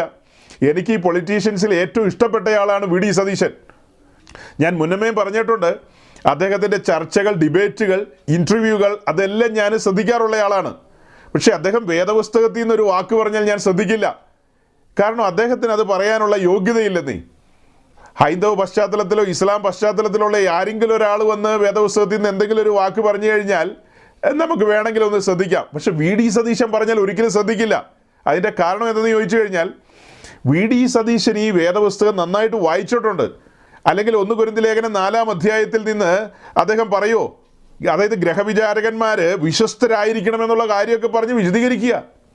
അതും കഴിഞ്ഞിട്ട് അദ്ദേഹം 119-ാം സങ്കീർത്തനത്തിൻ്റെ 105-ാമത്തെ വാക്യം പറഞ്ഞു. അവിടെ ആ വാക്യം ഒന്ന് വായിച്ചേ. നമ്മുടെ ബഹുമാന്യനായ ഓപ്പോസിഷൻ ലീഡർ ശ്രീമാൻ VD സതീശൻ അവിടെ പ്രസംഗിച്ച് പോയ കൂട്ടത്തിൽ ഞാൻ പറഞ്ഞു, 1 കൊരിന്ത്യർ ലേഖനം 4-ാം അധ്യായത്തിലെ ആ തുടക്കത്തിലുള്ള വാക്യങ്ങളൊക്കെ താനെ കോട്ട് ചെയ്തിരുന്നു. ഗ്രഹവിചാരകന്മാർ വിശ്വസ്തരായിരിക്കണം, അതിൻ്റെ വിശദീകരണമൊക്കെ പറഞ്ഞു വന്നിട്ട് 119-ാം സങ്കീർത്തനം അതിൻ്റെ 105-ഉം 106-ഉം വാക്യങ്ങളെയും കോട്ട് ചെയ്തുകൊണ്ടാണ് അദ്ദേഹം പറഞ്ഞത്, നിൻ്റെ വചനം എൻ്റെ കാലിന് ദീപവും എൻ്റെ പാതയ്ക്ക് പ്രകാശമാവുന്നു. അപ്പോൾ ദൈവത്തിൻ്റെ വചനം അദ്ദേഹത്തിന് പ്രകാശിച്ച് കിട്ടി. ഞാൻ അദ്ദേഹത്തെ മോശമാക്കിക്കൊണ്ട് പറയുന്നതല്ല കേട്ടോ, അദ്ദേഹത്തോടുള്ള ബന്ധത്തിലല്ല, ഞാൻ ഈ പെന്തിക്കോസുകാരോടുള്ള ബന്ധത്തിലാണ് ഈ പറയുന്നത്. ഇപ്പോൾ അദ്ദേഹം പറഞ്ഞ വചനം അനുസരിച്ച് നിൻ്റെ വചനം എൻ്റെ കാലിന് ദീപവും എൻ്റെ പാതയ്ക്ക് പ്രകാശമാകുന്നു. അങ്ങനെ ആ ദീപം പ്രകാശിച്ച് കിട്ടിയ പ്രകാശത്തിൽ അദ്ദേഹം നടന്നു പോയത് ഒരു മലയിലേക്കാണ്. കറുത്ത വസ്ത്രമൊക്കെ ധരിച്ച്, അതായത് ഒരു കറുത്ത വസ്ത്രമൊക്കെ ധരിച്ചുകൊണ്ട് ഒരു ഭാരവുമായിട്ട് അദ്ദേഹം ഒരു മല കയറിപ്പോയി ആശ്വാസമണഞ്ഞ് തിരിച്ചു വന്ന ഒരു വരവുണ്ട്. അദ്ദേഹം പറയുന്നത് അവിടെയാണ് ശരിക്കും തനിക്ക് ആശ്വാസം ലഭിച്ചതെന്ന്. അദ്ദേഹം ശരിക്കും അയ്യപ്പൻ്റെ ഒരു ഡിസൈപ്പിളാണ്. അത് പറയാൻ അദ്ദേഹത്തിന് ഒരു മടിയുമില്ല. അദ്ദേഹം ഒരു മതേതര സ്വഭാവമുള്ള ആളാണ്. അദ്ദേഹം അയ്യപ്പൻ്റെ ഒരു ഡിസൈപ്പിളാണ്. വാസ്തവമായും അദ്ദേഹം എല്ലാ കാര്യങ്ങളും പാലിക്കുന്ന ആളാണ്, ഡിസിപ്ലിനുള്ള ആളാണ്. അദ്ദേഹം കൃത്യമായി നോമ്പ് നോറ്റ് മലയ്ക്ക് പോകുന്നു. അതുപോലെ മറ്റ് ക്ഷേത്രങ്ങളിലൊക്കെ അദ്ദേഹം കൃത്യമായി കടന്നുപോയി അദ്ദേഹത്തിൻ്റെ വിശ്വാസത്തെ ഊട്ടി ഉറപ്പിക്കുമാർ ആ കാര്യങ്ങളൊക്കെ ചെയ്യുന്നുണ്ട്. അതേസമയം മറ്റെല്ലാ സമൂഹത്തെയും അദ്ദേഹം സ്നേഹിക്കുന്നുണ്ട്. ക്രൈസ്തവരെയും മുസ്ലിങ്ങളെയും ഹിന്ദുക്കളെയും ഒക്കെ ഒരുപോലെ സ്നേഹിക്കുന്ന ഒരു നല്ല മനസ്സിനുടമയാണ് അദ്ദേഹം. പക്ഷേ ഈ വചനമൊന്നും കോട്ട് ചെയ്യേണ്ട കാര്യമില്ല. വചനപ്രകാരം അദ്ദേഹത്തിൻ്റെ പാതയ്ക്ക് പ്രകാശമായിട്ട് വചനം തെളിഞ്ഞു വന്നെങ്കിൽ ആ വചനം ഒരിക്കലും അദ്ദേഹത്തെ ഈ പറയപ്പെട്ട ഒരിടങ്ങളിലേക്ക് നയിക്കില്ല. തൊട്ട് താഴെയുള്ള വാക്യം പറയുന്നത്, നിന്റെ നീതിയുള്ള വിധികളെ പ്രമാണിക്കുമെന്ന് ഞാൻ സത്യം ചെയ്തു, അത് ഞാൻ നിവർത്തിക്കും. നോക്കണത് എവിടെ നിന്നാണ് പറയുന്നത്? ജീവനുള്ള ദൈവത്തിൻ്റെ ദാസന്മാരെ നിരത്ത് നിർത്തിക്കൊണ്ട് ദൈവത്തിൻ്റെ സന്നിധിയിൽ നിന്നുകൊണ്ടാണ് അദ്ദേഹം പറയുന്നത്. എന്താ പറയുന്നത്? നിന്റെ നീതിയുള്ള വിധികളെ പ്രമാണിക്കുമെന്ന് ഞാൻ സത്യം ചെയ്തു. ദൈവത്തിൻ്റെ സന്നിധിയിൽ നിന്നാണ് പറയുന്നത്, നിന്റെ നീതിയുള്ള വിധികളെ പ്രസ്താവിക്കുമെന്ന്. ഇതൊക്കെ ഭക്തന്മാർ എഴുതി വച്ചിരിക്കുന്ന സങ്കീർത്തനങ്ങളാണ്. ഇത് ഭക്തന്മാർ അധരത്തിലെടുത്ത് കൈകാര്യം ചെയ്യേണ്ട കാര്യങ്ങളാണ്. മറ്റ് ആളുകൾക്ക് ഇത് കൈകാര്യം ചെയ്യാനായിട്ടുള്ള അനുവാദമില്ല.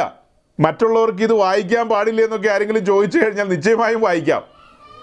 അതുപോലെയല്ല, വീണ്ടെടുക്കപ്പെട്ട ദൈവമക്കളെ ഒരുമിച്ച് കൂട്ടിയിട്ട് അവരോട് വേദപുസ്തകത്തിൽ നിന്ന് പ്രസംഗിക്കാൻ പിണറായി വിജയനോ VD സതീശനോ നരേന്ദ്രമോദിക്കോ അനുവാദമില്ലെന്നേ. അവരോടൊന്നും പ്രസംഗിക്കാൻ ഇവർക്ക് ആർക്കും ആ ഒരു നിലയിലുള്ളൊരു അനുവാദമില്ല. കാരണം ദൈവത്തിൻ്റെ വചനം ദൈവത്തിൻ്റെ ജനത്തോട് ആ നിലയിൽ പ്രസംഗിക്കണമെങ്കിൽ ഒരുവനെ ദൈവം വേർതിരിക്കണം, യേശുക്രിസ്തുവിൻ്റെ രക്തത്താൽ കഴുകൽ പ്രാപിക്കണം, അവൻ്റെ തലയിൽ അഭിഷേക തൈലം വരണം. അതൊക്കെ കഴിഞ്ഞിട്ടാണ് അവന് ദൈവത്തിൻ്റെ ജനത്തോട് സംസാരിക്കാനായിട്ട് അനുവാദമുള്ളൂ. അല്ലാതെ ദൈവത്തിൻ്റെ ജനത്തോട് സംസാരിക്കാനായിട്ട് അനുവാദമില്ല. ചുമ്മാ പെന്തിക്കോസുകാർ കിടന്ന് പുകഴുകയാണ് VD സതീശൻ വചനം പ്രസംഗിച്ചെന്ന്. ഞാൻ പറഞ്ഞു, അദ്ദേഹത്തിൻ്റെ എല്ലാ മെസ്സേജുകളും എല്ലാ കാര്യങ്ങളും സകൂതം ശ്രദ്ധിക്കുന്നയാളാണ് ഞാൻ. അദ്ദേഹം ഭരണത്തിലേക്ക് വരണമെന്ന് തന്നെ ആഗ്രഹിക്കുന്നയാളാണ്. പക്ഷേ അദ്ദേഹത്തെ പെന്തക്കോസ്തുകാർ ദൈവജനത്തിൻ്റെ നടുവിലേക്ക് വിളിച്ചു വരുത്തി ഇങ്ങനെ പ്രസംഗിപ്പിക്കുന്ന ഒരിക്കലും യോഗ്യമല്ല. അദ്ദേഹം ഇപ്പോൾ തെറ്റിദ്ധരിക്കപ്പെട്ടിരിക്കുകയാണ്. അദ്ദേഹം ഒരു നല്ല മനുഷ്യനാണ്, ഒരു ഭക്തനായ മനുഷ്യനാണ് എന്നൊക്കെ ഒരു ധാരണ അദ്ദേഹത്തിനുണ്ട്. ആ ധാരണയാണ് ഇവർ തിരുത്തേണ്ടത്. അദ്ദേഹത്തെ ഇങ്ങനെയുള്ള മീറ്റിങ്ങിലേക്ക് വരുമ്പോൾ നല്ല ഒരു ഇരിപ്പിടം കൊടുത്തുകൊണ്ട് അദ്ദേഹത്തെ സ്നേഹ ബഹുമാനങ്ങൾ കൊണ്ട് ആദരിക്കണം.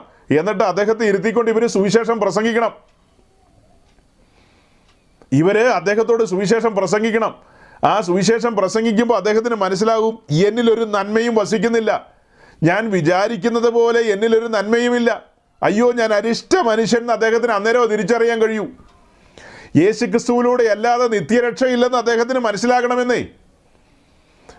ഏതെങ്കിലും മലകൾ കയറിക്കഴിഞ്ഞാൽ നിത്യരക്ഷ ലഭിക്കുമെന്നും, അതായത് ആത്മാവിന് രക്ഷ സാധിപ്പിക്കാൻ കഴിയുമെന്നും, മരണാനന്തരം ഏതെങ്കിലും പുഴക്കരയിൽ ബന്ധുക്കൾ കൈകൊട്ടി വിളിക്കുമ്പോൾ കാക്ക വന്നു കഴിഞ്ഞാൽ കാര്യങ്ങളെ പൂർത്തീകരിക്കാൻ കഴിയുമെന്നൊക്കെയുള്ള ചിന്തകളിൽ നിന്ന് അദ്ദേഹം പുറത്തു വരണമെങ്കിൽ അദ്ദേഹത്തിന് ഇങ്ങനെയുള്ള വേദികളിൽ അവസരം കൊടുക്കരുത്. അദ്ദേഹത്തിന് ഇങ്ങനെയുള്ള വേദികളിൽ എന്ത് ചെയ്യരുത്? പ്രസംഗിക്കാൻ അവസരം കൊടുക്കരുത്. പകരം അദ്ദേഹം അവിടെ വരുമ്പോൾ അദ്ദേഹത്തെ സ്നേഹബഹുമാനങ്ങളോടെ ആദരിക്കണമെന്നാണ് ഞാൻ പറഞ്ഞത്. അദ്ദേഹം തിരിച്ചറിയേണ്ടതുണ്ട്, ഇവിടെ ദൈവവചനം ഘോഷിക്കണമെങ്കിൽ അതിനായിട്ടുള്ള ഒരുക്കം ആവശ്യമാണ്. ഇപ്പോൾ റാന്നി, കോന്നി, ആറന്മുള മുതലായ അസംബ്ലി മണ്ഡലങ്ങളിൽ നിന്ന് പെന്തിക്കോസ്തുകാർ ജയിച്ചു വരികയാണെന്ന് വിചാരിച്ചോ. ഈ പറയപ്പെട്ട മണ്ഡലങ്ങളൊക്കെ ശബരിമലയോട് ഏറ്റവും ചേർന്നിരിക്കുന്ന മണ്ഡലങ്ങളാണ്. അപ്പോൾ ശബരിമല നടതുറപ്പിനോടുള്ള ബന്ധത്തിൽ അവിടെ ഈ പറയപ്പെട്ട എല്ലാ ഉത്തരവാദിത്തപ്പെട്ട ആളുകളും അവിടെ കൂടിയിട്ടുണ്ട്. ഈ പറയപ്പെട്ട MLA-മാരും അവിടെ വന്നിട്ടുണ്ട്. അതിൻ്റെ നട തുറന്ന് ശ്രീകോവിലേക്ക് നമ്മുടെ കണ്ടര് കടന്നു പോകുന്നൊരു സമയമുണ്ട്. പുറകിൽ മേൽശാന്തിമാരും കൂടെ കടന്നു പോകും. പുറകിൽ മേൽശാന്തി, കീഴ്ശാന്തി, എല്ലാ ശാന്തിമാരും അതിനകത്തേക്ക് കടക്കും. എന്നിട്ട് അതിനകത്ത് കിടന്നാണ് അവർ ദേവനെ പൂജിക്കുന്നതും അവിടുത്തെ ശുശ്രൂഷ കാര്യങ്ങളൊക്കെ നടക്കുന്നത്. അതിനകത്തേക്ക് നമ്മുടെ ജയിച്ചു വന്നിരിക്കുന്ന പെന്തിക്കോസ്ത് MLA-യെ ശ്രീകോവിലിനകത്തേക്ക് പ്രവേശിപ്പിക്കുമോ?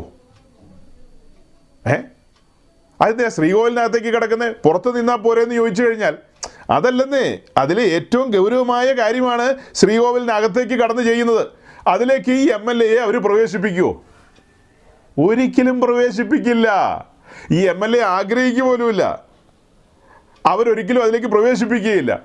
അതേസമയം ഈ പെന്തിക്കോസ്തുകാരെന്ന് പറയുന്നവർ ഇങ്ങനെ ദൈവസന്നിധിയിൽ ഒരുമിച്ച് കൂടുമ്പോൾ അതിൽ ഏറ്റവും ഗൗരവമായ ഒരു ശുശ്രൂഷയാണ് ദൈവവചന ഘോഷണം എന്ന് പറയുന്നത്.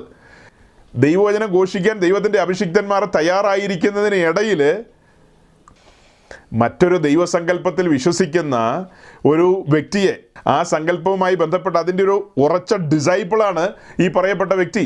അദ്ദേഹത്തെ അവിടെ ആശംസ അറിയിക്കുവാനോ അനുമോദനം അറിയിക്കുവാനോ ഒക്കെ എങ്ങനെ അനുവദിക്കാൻ കഴിയും? നമ്മെ സംബന്ധിച്ച് ശുശ്രൂഷയിൽ ഏറ്റവും ഗൗരവം എന്ന് പറയുന്നത് എന്താ? ദൈവവചന ശുശ്രൂഷയാണ്. അതിനായിട്ട് ദൈവത്തിൻ്റെ അഭിഷിക്തന്മാർ നിരനിരയായിട്ട് ഇരിക്കുകയാണ്. അവർ ദൈവവചനം പറയേണ്ട സമയത്ത് ഭരണാധികാരികൾ, എത്ര വലിയ ഭരണാധികാരികൾ കടന്നു വന്നാലും അവർക്കവിടെ ഈ പറഞ്ഞ കാര്യങ്ങൾ പറയാനായിട്ട് അനുവാദമില്ലെന്നേ. ഞാൻ പറഞ്ഞു, IPC-കാരുടെ ഒരു സ്കൂളോ കോളേജോ ആശുപത്രിയോ എന്തെങ്കിലും ഉണ്ടെങ്കിൽ അതിൻ്റെ ഒരു പ്രോഗ്രാമിനോടുള്ള ബന്ധത്തിൽ ഭരണാധികാരികൾ കടന്നു വരുമ്പോൾ നിശ്ചയമായും അതിനുള്ള അവസരമുണ്ട്. ഓർത്തഡോക്സുകാരൻ്റെ കുർബാന നടക്കുക, ആ കുർബാനയുടെ ഇടയിലേക്ക് ഒരു പെന്തിക്കോസ് പാസ്റ്റർ വന്നു കഴിഞ്ഞാൽ അയാളെയും കൂടെ അകത്തേക്ക് വിളിച്ച് കയറ്റുമോ? അവിടെ MP-യോ MLA-യോ അല്ലെങ്കിൽ മുഖ്യമന്ത്രിയോ ആരെങ്കിലും വന്നു കഴിഞ്ഞാൽ അവരുടെ മദ്ബഹായിക്കകത്തേക്ക് വല്ലതും കയറ്റുമോ? അല്ല, എന്തിനാ മദ്ബഹായിക്കകത്തേക്ക് കയറണേ? പുറത്ത് നിന്നാൽ പോരെന്ന് ചോദിച്ചു കഴിഞ്ഞാൽ അതുപോലെ തന്നെ ആ കാര്യത്തിന് അവരെന്ത് ഗൗരവം കൊടുക്കുന്നു അതിലപ്പുറമായ ഗൗരവമാണ് വേർപെട്ട ദൈവജനം ഒരുമിച്ച് കൂടുമ്പോൾ അവിടെ ദൈവത്തിൻ്റെ അഭിഷിക്തന്മാർ നിരന്നിരുന്നു കഴിഞ്ഞാൽ അതിൻ്റെ അർത്ഥം അവിടെ ദൈവത്തിൻ്റെ സാന്നിധ്യം എന്നാണ്. ദൈവത്തിൻ്റെ സാന്നിധ്യം ഒരിക്കലും അലക്ഷ്യമാക്കാൻ കഴിയില്ല. ഇതൊക്കെ പറയാൻ എന്നെ പ്രാപ്തമാക്കിയത് ഈ സമാഗമന കൂടാരത്തിൻ്റെ പഠനമാണ്. തേജോമയനായ ദൈവത്തിൻ്റെ സന്നിധിയിൽ എങ്ങനെ പെരുമാറണമെന്ന് മോശ മനസ്സിലാക്കി. അത് അഹ്റോനും പുത്രന്മാർക്കും പങ്കിട്ട് കൊടുത്തു. അതിൽ പിഴവ് വരുത്തിയ അഹ്റോൻ്റെ പുത്രന്മാരുടെ കാര്യം എന്തെന്ന് കണ്ണാലെ നമ്മൾ കണ്ടു. 2 പുത്രന്മാർ അതിൽ പിഴവ് വരുത്തി. അവർക്ക് എന്ത് സംഭവിച്ചു എന്നുള്ളത് ചരിത്രരേഖയായിട്ട് നമ്മുടെ കയ്യിലുണ്ട്. ഇതെല്ലാം വെച്ചിട്ടാണ് നമ്മൾ പറയുന്നത് രാഷ്ട്രീയക്കാർക്ക് വേർപെട്ട ദൈവജനത്തിന് നടുവിൽ ഇങ്ങനെ പ്രസംഗിക്കാനും പറയാനും ഒരു അനുവാദമില്ല. ദൈവം ആഗ്രഹിക്കുന്നില്ല. ദൈവത്തോട് ആലോചന ചോദിക്കാതെയാണ് ഗിബയോന്യരുടെ ഭക്ഷണത്തെ ഇസ്രായേൽ പേടിച്ച് ഭക്ഷിച്ചത്. അതാണ് യോശുവയുടെ പുസ്തകത്തിൽ നമ്മൾ കണ്ടത്. അത് ദൈവത്തിൻ്റെ സന്നിധിയിൽ യോഗ്യമായില്ലെന്നുള്ളതാണ് പറഞ്ഞു വന്നത്. അതുപോലെ തന്നെ ഈ കാണുന്നതും കേൾക്കുന്നതുമായ കാര്യങ്ങളൊന്നും യോഗ്യമല്ല. ഈ പറയപ്പെട്ട എല്ലാ പെന്തിക്കോസ്റ്റ് ഓർഗനൈസേഷൻസും രാഷ്ട്രീയക്കാരെ അവരുടെ വേദികളിലേക്ക് കയറ്റി തുടങ്ങിയത് എന്ന് മുതലാണോ അന്ന് മുതൽ ഇവർ ദൈവത്തിൽ നിന്ന് അകന്നുപോയി. നോക്കണം, ഇവരുടെ എല്ലാം ഇടയിൽ അടിയും പിടിയും ഉന്തും തള്ളുമല്ലേ. അതിൻ്റെ കാരണം എന്നാ? മറ്റാത്മാക്കളെ ഇവർ അനുവദിച്ചു. ദൈവത്തിൻ്റെ പരിശുദ്ധാത്മാ ഓട്ടോമാറ്റിക്കലി അവിടെ നിന്ന് പോകും. നോക്കണം, യേശുക്രിസ്തുവിനെ സ്വന്തം രക്ഷിതാവും കർത്താവുമായി സ്വീകരിക്കാത്ത എല്ലാ മനുഷ്യരിലും ഇരുളാണ് വ്യാപരിക്കുന്നത്. എത്ര വെള്ള ഉടുപ്പിട്ടുകൊണ്ട് വന്നെന്ന് പറഞ്ഞാലും അവരിൽ വ്യാപരിക്കുന്നത് ഇരുളാണ്. അതാണ് ദൈവവചനം പറയുന്നത്. എൻ്റെ ആലോചനയല്ല, എൻ്റെ ചിന്തയല്ല, ദൈവവചനം അങ്ങനെയാണ് പറയുന്നത്. ആ സ്ഥിതിക്ക് അങ്ങനെയുള്ള ഒരാളെയും ഈ വേദികളിൽ കടന്നു വരുവാൻ ദൈവവചനം അനുവദിക്കാൻ പാടില്ല. അത് ദൈവസന്നിധിയിൽ കോപഹേതുവിന് കാരണമായി തീരും. വചനത്തിൻ്റെ ആഴങ്ങൾ അറിയാൻ പാടില്ലാത്ത ആളുകൾ നമ്മളെ ഇതൊക്കെ കേൾക്കുമ്പോൾ ചുമ്മാ വന്ന് ക്രിട്ടിസൈസ് ചെയ്യുമെന്ന് എനിക്കറിയാം. വചനത്തിൻ്റെ ആഴങ്ങൾ അറിയാത്തവർ, ഇതിനെക്കുറിച്ചൊരു ABC പോലും അറിയാത്ത ആളുകൾ ചുമ്മാ ക്രിട്ടിസൈസ് ചെയ്യും. നമ്മൾ വിഷയങ്ങൾ പഠിച്ചിട്ടാണ് പ്രസൻറ്റ് ചെയ്യുന്നത്, ചുമ്മാ ഒന്നും അല്ല പറയുന്നത്. അല്ലെങ്കിൽ നമ്മുടെ മുമ്പിൽ ഉദാഹരണങ്ങൾ കാണിക്കാൻ വേണം. ക്രിസ്തീയ സഭ ആരംഭിച്ചപ്പോൾ അതിൻ്റെ ആദ്യത്തെ കൺവെൻഷൻ നടക്കുകയാണ്. അപ്പോസ്തല പ്രവൃത്തി 15-ാം അധ്യായത്തിൽ അതിന് സിനഡെന്നോ സുന്നകദോസെന്നോ എങ്ങനെ വേണമെങ്കിലും കൂട്ടിക്കോ. അതിലേക്ക് റോമൻ കൈസറയോ കൈസറുടെ പ്രതിനിധിയോ വിളിച്ചിട്ടുണ്ടോ? റോമൻ കൈസർ കടന്നു വന്ന് പത്രോസ് പ്രസംഗിച്ചതിന് ശേഷം യാക്കോബ് പ്രസംഗിക്കുന്നു. അതിനിടയിൽ റോമൻ കൈസറിൻ്റെ പ്രതിനിധി ഒരു മംഗളപത്രം വായിച്ചിട്ട് ഇവിടെ കൂടിയിരിക്കുന്ന വന്യരായ ആരാധ്യരായ പത്രോസും ശ്രീമൻ യാക്കോബ്, യോഹന്നാൻ, മറ്റ് ഇതര എല്ലാ ദൈവജനവും ദൈവമക്കളും എല്ലാവർക്കും എൻ്റെ കൂപ്പുകൈ. പിന്നീട് നിങ്ങളിവിടെ ഒത്തുകൂടിയിരിക്കുന്ന പരിച്ഛേദനാവാദം എന്നൊരു വിഷയത്തോടുള്ള ബന്ധത്തിലാണെന്ന് ഞങ്ങൾക്കറിയാം. കൈസർ എന്നോട് പ്രത്യേകം പറഞ്ഞു വിട്ടു, നിങ്ങളോട് ഈ കാര്യത്തിൽ ശണ്ട കൂടരുത്, നിങ്ങൾ ഇങ്ങനെ മുന്നോട്ട് പോകണം എന്നൊക്കെ പറഞ്ഞ് കൈസറിൻ്റെ പ്രതിനിധി അവിടെ വല്ലതും വന്ന് പറഞ്ഞോ? തുർന്നോസിൻ്റെ പാഠശാലയിൽ 3 വർഷക്കാലം പൗലോസ് പ്രസംഗിച്ചു. എഫേസോസിലെ പട്ടണ അധികാരികൾ, അതായത് വർഷിപ്പുൾ മേയർ എന്നൊക്കെ പറയുമല്ലോ, ആരാധ്യനായ മേയർ കടന്നു വന്ന് എന്തെങ്കിലും പറഞ്ഞോ അവിടെ? നമ്മൾ ഈ പുസ്തകത്തിൽ എവിടെയെങ്കിലും കാണുന്നുണ്ടോ പൊളിറ്റീഷ്യൻസുമായിട്ട് കർത്താവിൻ്റെ അഭിഷിക്തന്മാർ കൈകോർത്ത് നിന്നുകൊണ്ട് എന്തെങ്കിലും ഒരു കാര്യം ചെയ്യുന്നതായിട്ട് കാണുന്നുണ്ടോ? മലയാളക്കരയിലെ പെന്തിക്കോസ്ത് പാസ്റ്റർമാരെ നിങ്ങളെ ഓർത്ത് കഷ്ടം തോന്നുന്നു. നിങ്ങളെ ഓർത്ത് കഷ്ടം എന്നല്ലാതെ വേറൊന്നും പറയാനില്ല. നിങ്ങൾ നിങ്ങളുടെ ശരണത്തിൻ്റെ പാറയായ യാഹാം ദൈവത്തിൽ നിന്ന് എത്രയോ അകന്നു പോയിരിക്കുന്നു. നിങ്ങളിന്ന് പൊട്ടക്കിണറുകളാണ് കുഴിച്ചുകൊണ്ടിരിക്കുന്നത്, വെള്ളമില്ലാത്ത പൊട്ടക്കിണറുകൾ. നിങ്ങൾ മിസ്രൈം എന്ന ചതഞ്ഞ ഓടക്കോലിനെയാണ് ആശ്രയിക്കുന്നത്. നിങ്ങൾ മിസ്രൈം എന്ന ചതഞ്ഞ ഓടക്കോലിനെ ആശ്രയിക്കുകയാണ്. നിങ്ങളെ രക്ഷിക്കാൻ കഴിയാത്ത ആ ചതഞ്ഞ ഓടക്കോലിനെ. നിങ്ങൾ രാഷ്ട്രീയക്കാരിൽ അഭയം ചൊല്ലുകയാണ്, കല്ലേറ് ഭയന്നുകൊണ്ട്, വാളിനെ ഭയന്നുകൊണ്ട് നിങ്ങൾ അവർക്ക് അടിമപ്പെടുകയാണ്. നിങ്ങൾ അവരുടെ ആശയങ്ങൾക്ക് കീഴ്പ്പെടുകയാണ്. നിങ്ങൾ ഈ സമൂഹത്തെ അങ്ങോട്ടാണ് നയിച്ചുകൊണ്ട് പോകുന്നത്. ഇടം കൈയും വലം കൈയും അറിയാത്ത സാധുക്കളായ ദൈവജനം, അവർ നിങ്ങൾ കാണിക്കുന്നതെല്ലാം ശരിയാണെന്ന് ധരിച്ചുകൊണ്ട് നിങ്ങൾക്ക് കീഴ്പ്പെട്ടുകൊണ്ട് അവർ ഈ വ്യർത്ഥമായ കാര്യങ്ങളിലൂടെ സഞ്ചരിക്കുകയാണ്. കാണുമ്പോൾ സങ്കടം തോന്നുകയാണ്. ദൈവത്തിൻ്റെ സഭയെക്കുറിച്ചൊരു വാക്യമുണ്ട്, അതുകൂടെ വായിച്ച് നമുക്ക് വേഗം അവസാനിപ്പിക്കാം. ഉത്തമഗീതം, songs of Solomon chapter 6 verse 10. ഉത്തമഗീതം 6:10. അരുണോദയം പോലെ ശോഭയും ചന്ദ്രനെ പോലെ സൗന്ദര്യവും സൂര്യനെ പോലെ നിർമ്മലതയും കൊടികളോടുകൂടിയ സൈന്യം പോലെ ഭയങ്കരത്വവും ഉള്ളോരിവളാർ. ഇതാണ് കർത്താവിൻ്റെ സഭ. കൊടികളോടുകൂടിയ സൈന്യമാണ്. ആ സൈന്യത്തിന് കോൺഗ്രസിൻ്റെയോ BJPയുടെയോ കമ്മ്യൂണിസ്റ്റ് പാർട്ടിയുടെയോ ഒന്നും ഒരു സപ്പോർട്ട് ആവശ്യമില്ലെന്നേ. ഒരാളുടെ സപ്പോർട്ട് ആവശ്യമില്ല. അവർക്ക് ഒരാളുടെയും ഒരു രാഷ്ട്രീയ പാർട്ടിയുടെ സപ്പോർട്ട് ആവശ്യമില്ല. നമ്മൾ ഈ രാജ്യത്തിൻ്റെ പൗരന്മാരെന്നുള്ള നിലയിൽ നമുക്ക് കിട്ടേണ്ടതായ എല്ലാ ആനുകൂല്യങ്ങളോ കാര്യങ്ങളോ എന്താണെന്ന് വെച്ചാൽ ബഹുമാന്യരായ ഭരണാധികാരികൾ നമുക്ക് നൽകി തന്നില്ല എന്നുള്ളതിൻ്റെ പേരിൽ അവരെ ചീത്ത വിളിക്കാനോ അവർക്കെതിരെ കേസ് കൊടുക്കാനോ അവർക്കെതിരെ യുദ്ധം ചെയ്യാനോ ഒന്നും നമുക്ക് പ്രമാണമില്ല. നമ്മളോട് പറഞ്ഞിരിക്കുന്ന മൂർഖന്മാർക്കും കൂടെ കീഴടങ്ങിയിരിക്കാനാണ്. നമ്മളോട് പറഞ്ഞിരിക്കുന്നത് ഭരണാധികാരികൾക്ക് വേണ്ടി പ്രാർത്ഥിക്കാനാണ്. അവർ ക്ഷേമത്തോടെ ജനത്തെ ഭരിക്കേണ്ടതിന് അവർക്ക് വേണ്ടി പ്രാർത്ഥിക്കുക, അത്ര തന്നെ. അല്ലാതെ അവരെയൊന്നും നമ്മുടെ നടുവിലേക്ക് വിളിച്ചു വരുത്തി അവരെ നിർത്തിക്കൊണ്ട് ഞങ്ങൾ സംഘടിത ശക്തിയാണ്, ഞങ്ങൾക്ക് ഇത്ര MP വേണം, MLA വേണം, അല്ലെങ്കിൽ ഞങ്ങൾ നിങ്ങളെ ഞൊട്ടു എന്നൊക്കെ പറയുന്നത് അതൊക്കെ വെറും ജഡത്തിലല്ലേ, അതൊന്നും ആത്മീയമല്ലെന്നേ. അതൊക്കെ ശേഷം മനുഷ്യരുടെ ഭാഷയാണ്. കണിച്ചിക്കുളങ്ങര അങ്കിളും നമ്മുടെ പിറവ് ഉപദേശി അവരെ ജ്യേഷ്ഠാനുജന്മാരെ പോലെ എനിക്ക് തോന്നുന്നത്. രണ്ടുപേരുടെയും ഭാഷ ഒന്ന് തന്നെയാണ്. എൻ്റെ ദൈവമേ, കൈയൊക്കെ വരുന്നുണ്ട് അവിടെ തുടർന്നൊക്കെ. ഫ്രീസലോട് അല്ലേലിയ. കണിച്ചിക്കുളങ്ങര അങ്കിളും നമ്മുടെ പിറവ് ഉപദേശിയും രണ്ടുപേരും ഭരണാധികാരികളുടെ മുമ്പിൽ ഒരു കാർഡ് ഉയർത്തുന്നുണ്ട്. ഞങ്ങൾ സംഘടിത ശക്തികളാണ്, ഞങ്ങൾക്ക് ആനുകൂല്യങ്ങൾ വേണം, ഞങ്ങൾക്ക് ഇത്ര % വേണം, ഞങ്ങൾക്ക് ഇത്ര MP MLA വേണം എന്നൊക്കെ. പത്രോസ്, യാക്കോബ്, യോഹന്നാനും പിന്നത്തേതിൽ പൗലോസൊക്കെ കൈസറുടെ മുമ്പാകെ ചെന്ന് നിന്നിട്ട് ക്ലെയിം ചെയ്തിരുന്നോ? അതെ, ഞങ്ങളും വളർന്നു വരിക കേട്ടോ.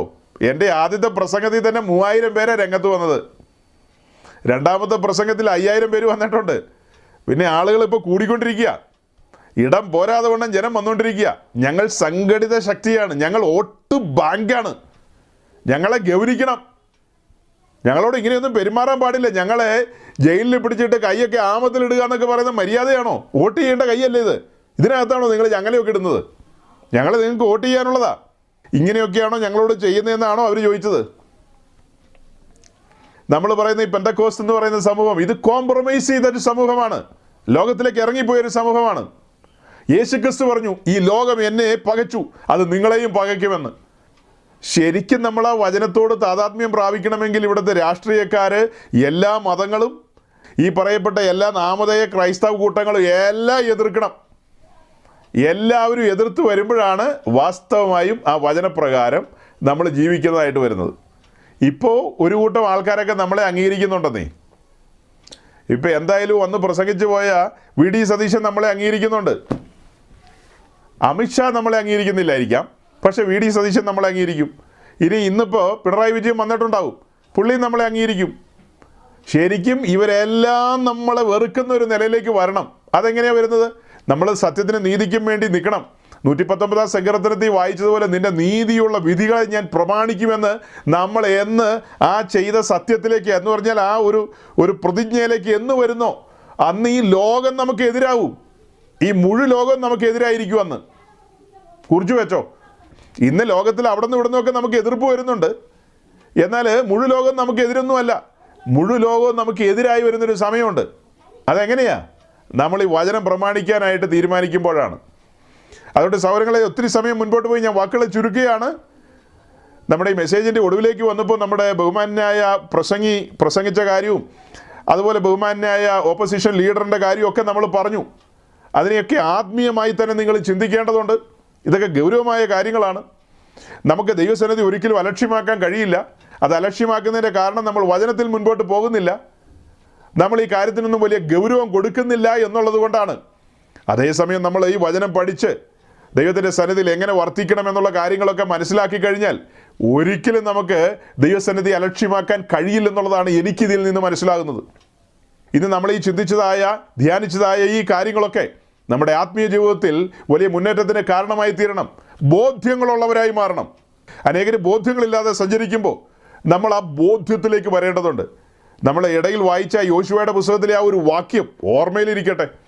അവർ യഹോവയോട് ചോദിക്കാതെ ഗിബിയോന്യരുടെ ഭക്ഷണ പദാർത്ഥങ്ങൾ വാങ്ങിച്ചു ഭക്ഷിച്ചു. യഹോവയോട് ചോദിക്കേണ്ടതുണ്ട്. സകല കാര്യത്തിലും നമ്മൾ ദൈവത്തോട് ചോദിക്കേണ്ടതുണ്ട്. ഇന്നിന്ന കാര്യങ്ങൾ അനുവദിക്കാൻ പറ്റുമോ, ഇന്നിന്ന കാര്യങ്ങൾ ചെയ്യേണ്ടതുണ്ടോ എന്നൊക്കെ ദൈവത്തിൽ നിന്ന് ആലോചന പ്രാപിച്ചുകൊണ്ട് ചെയ്യേണ്ട ആളുകളാണ് നമ്മൾ. ദൈവത്തിൽ നിന്ന് ആലോചന പ്രാപിച്ചുകൊണ്ടാണ് പാറക്കെട്ട് അടിക്കേണ്ടത്. ദൈവത്തോട് ആലോചന ചോദിച്ചുകൊണ്ടാണ് പാറയോട് കൽപ്പിക്കേണ്ടത്. എപ്പോഴും കയറി അടിക്കാനല്ല ദൈവം നമ്മെക്കുറിച്ച് ആഗ്രഹിക്കുന്നത്.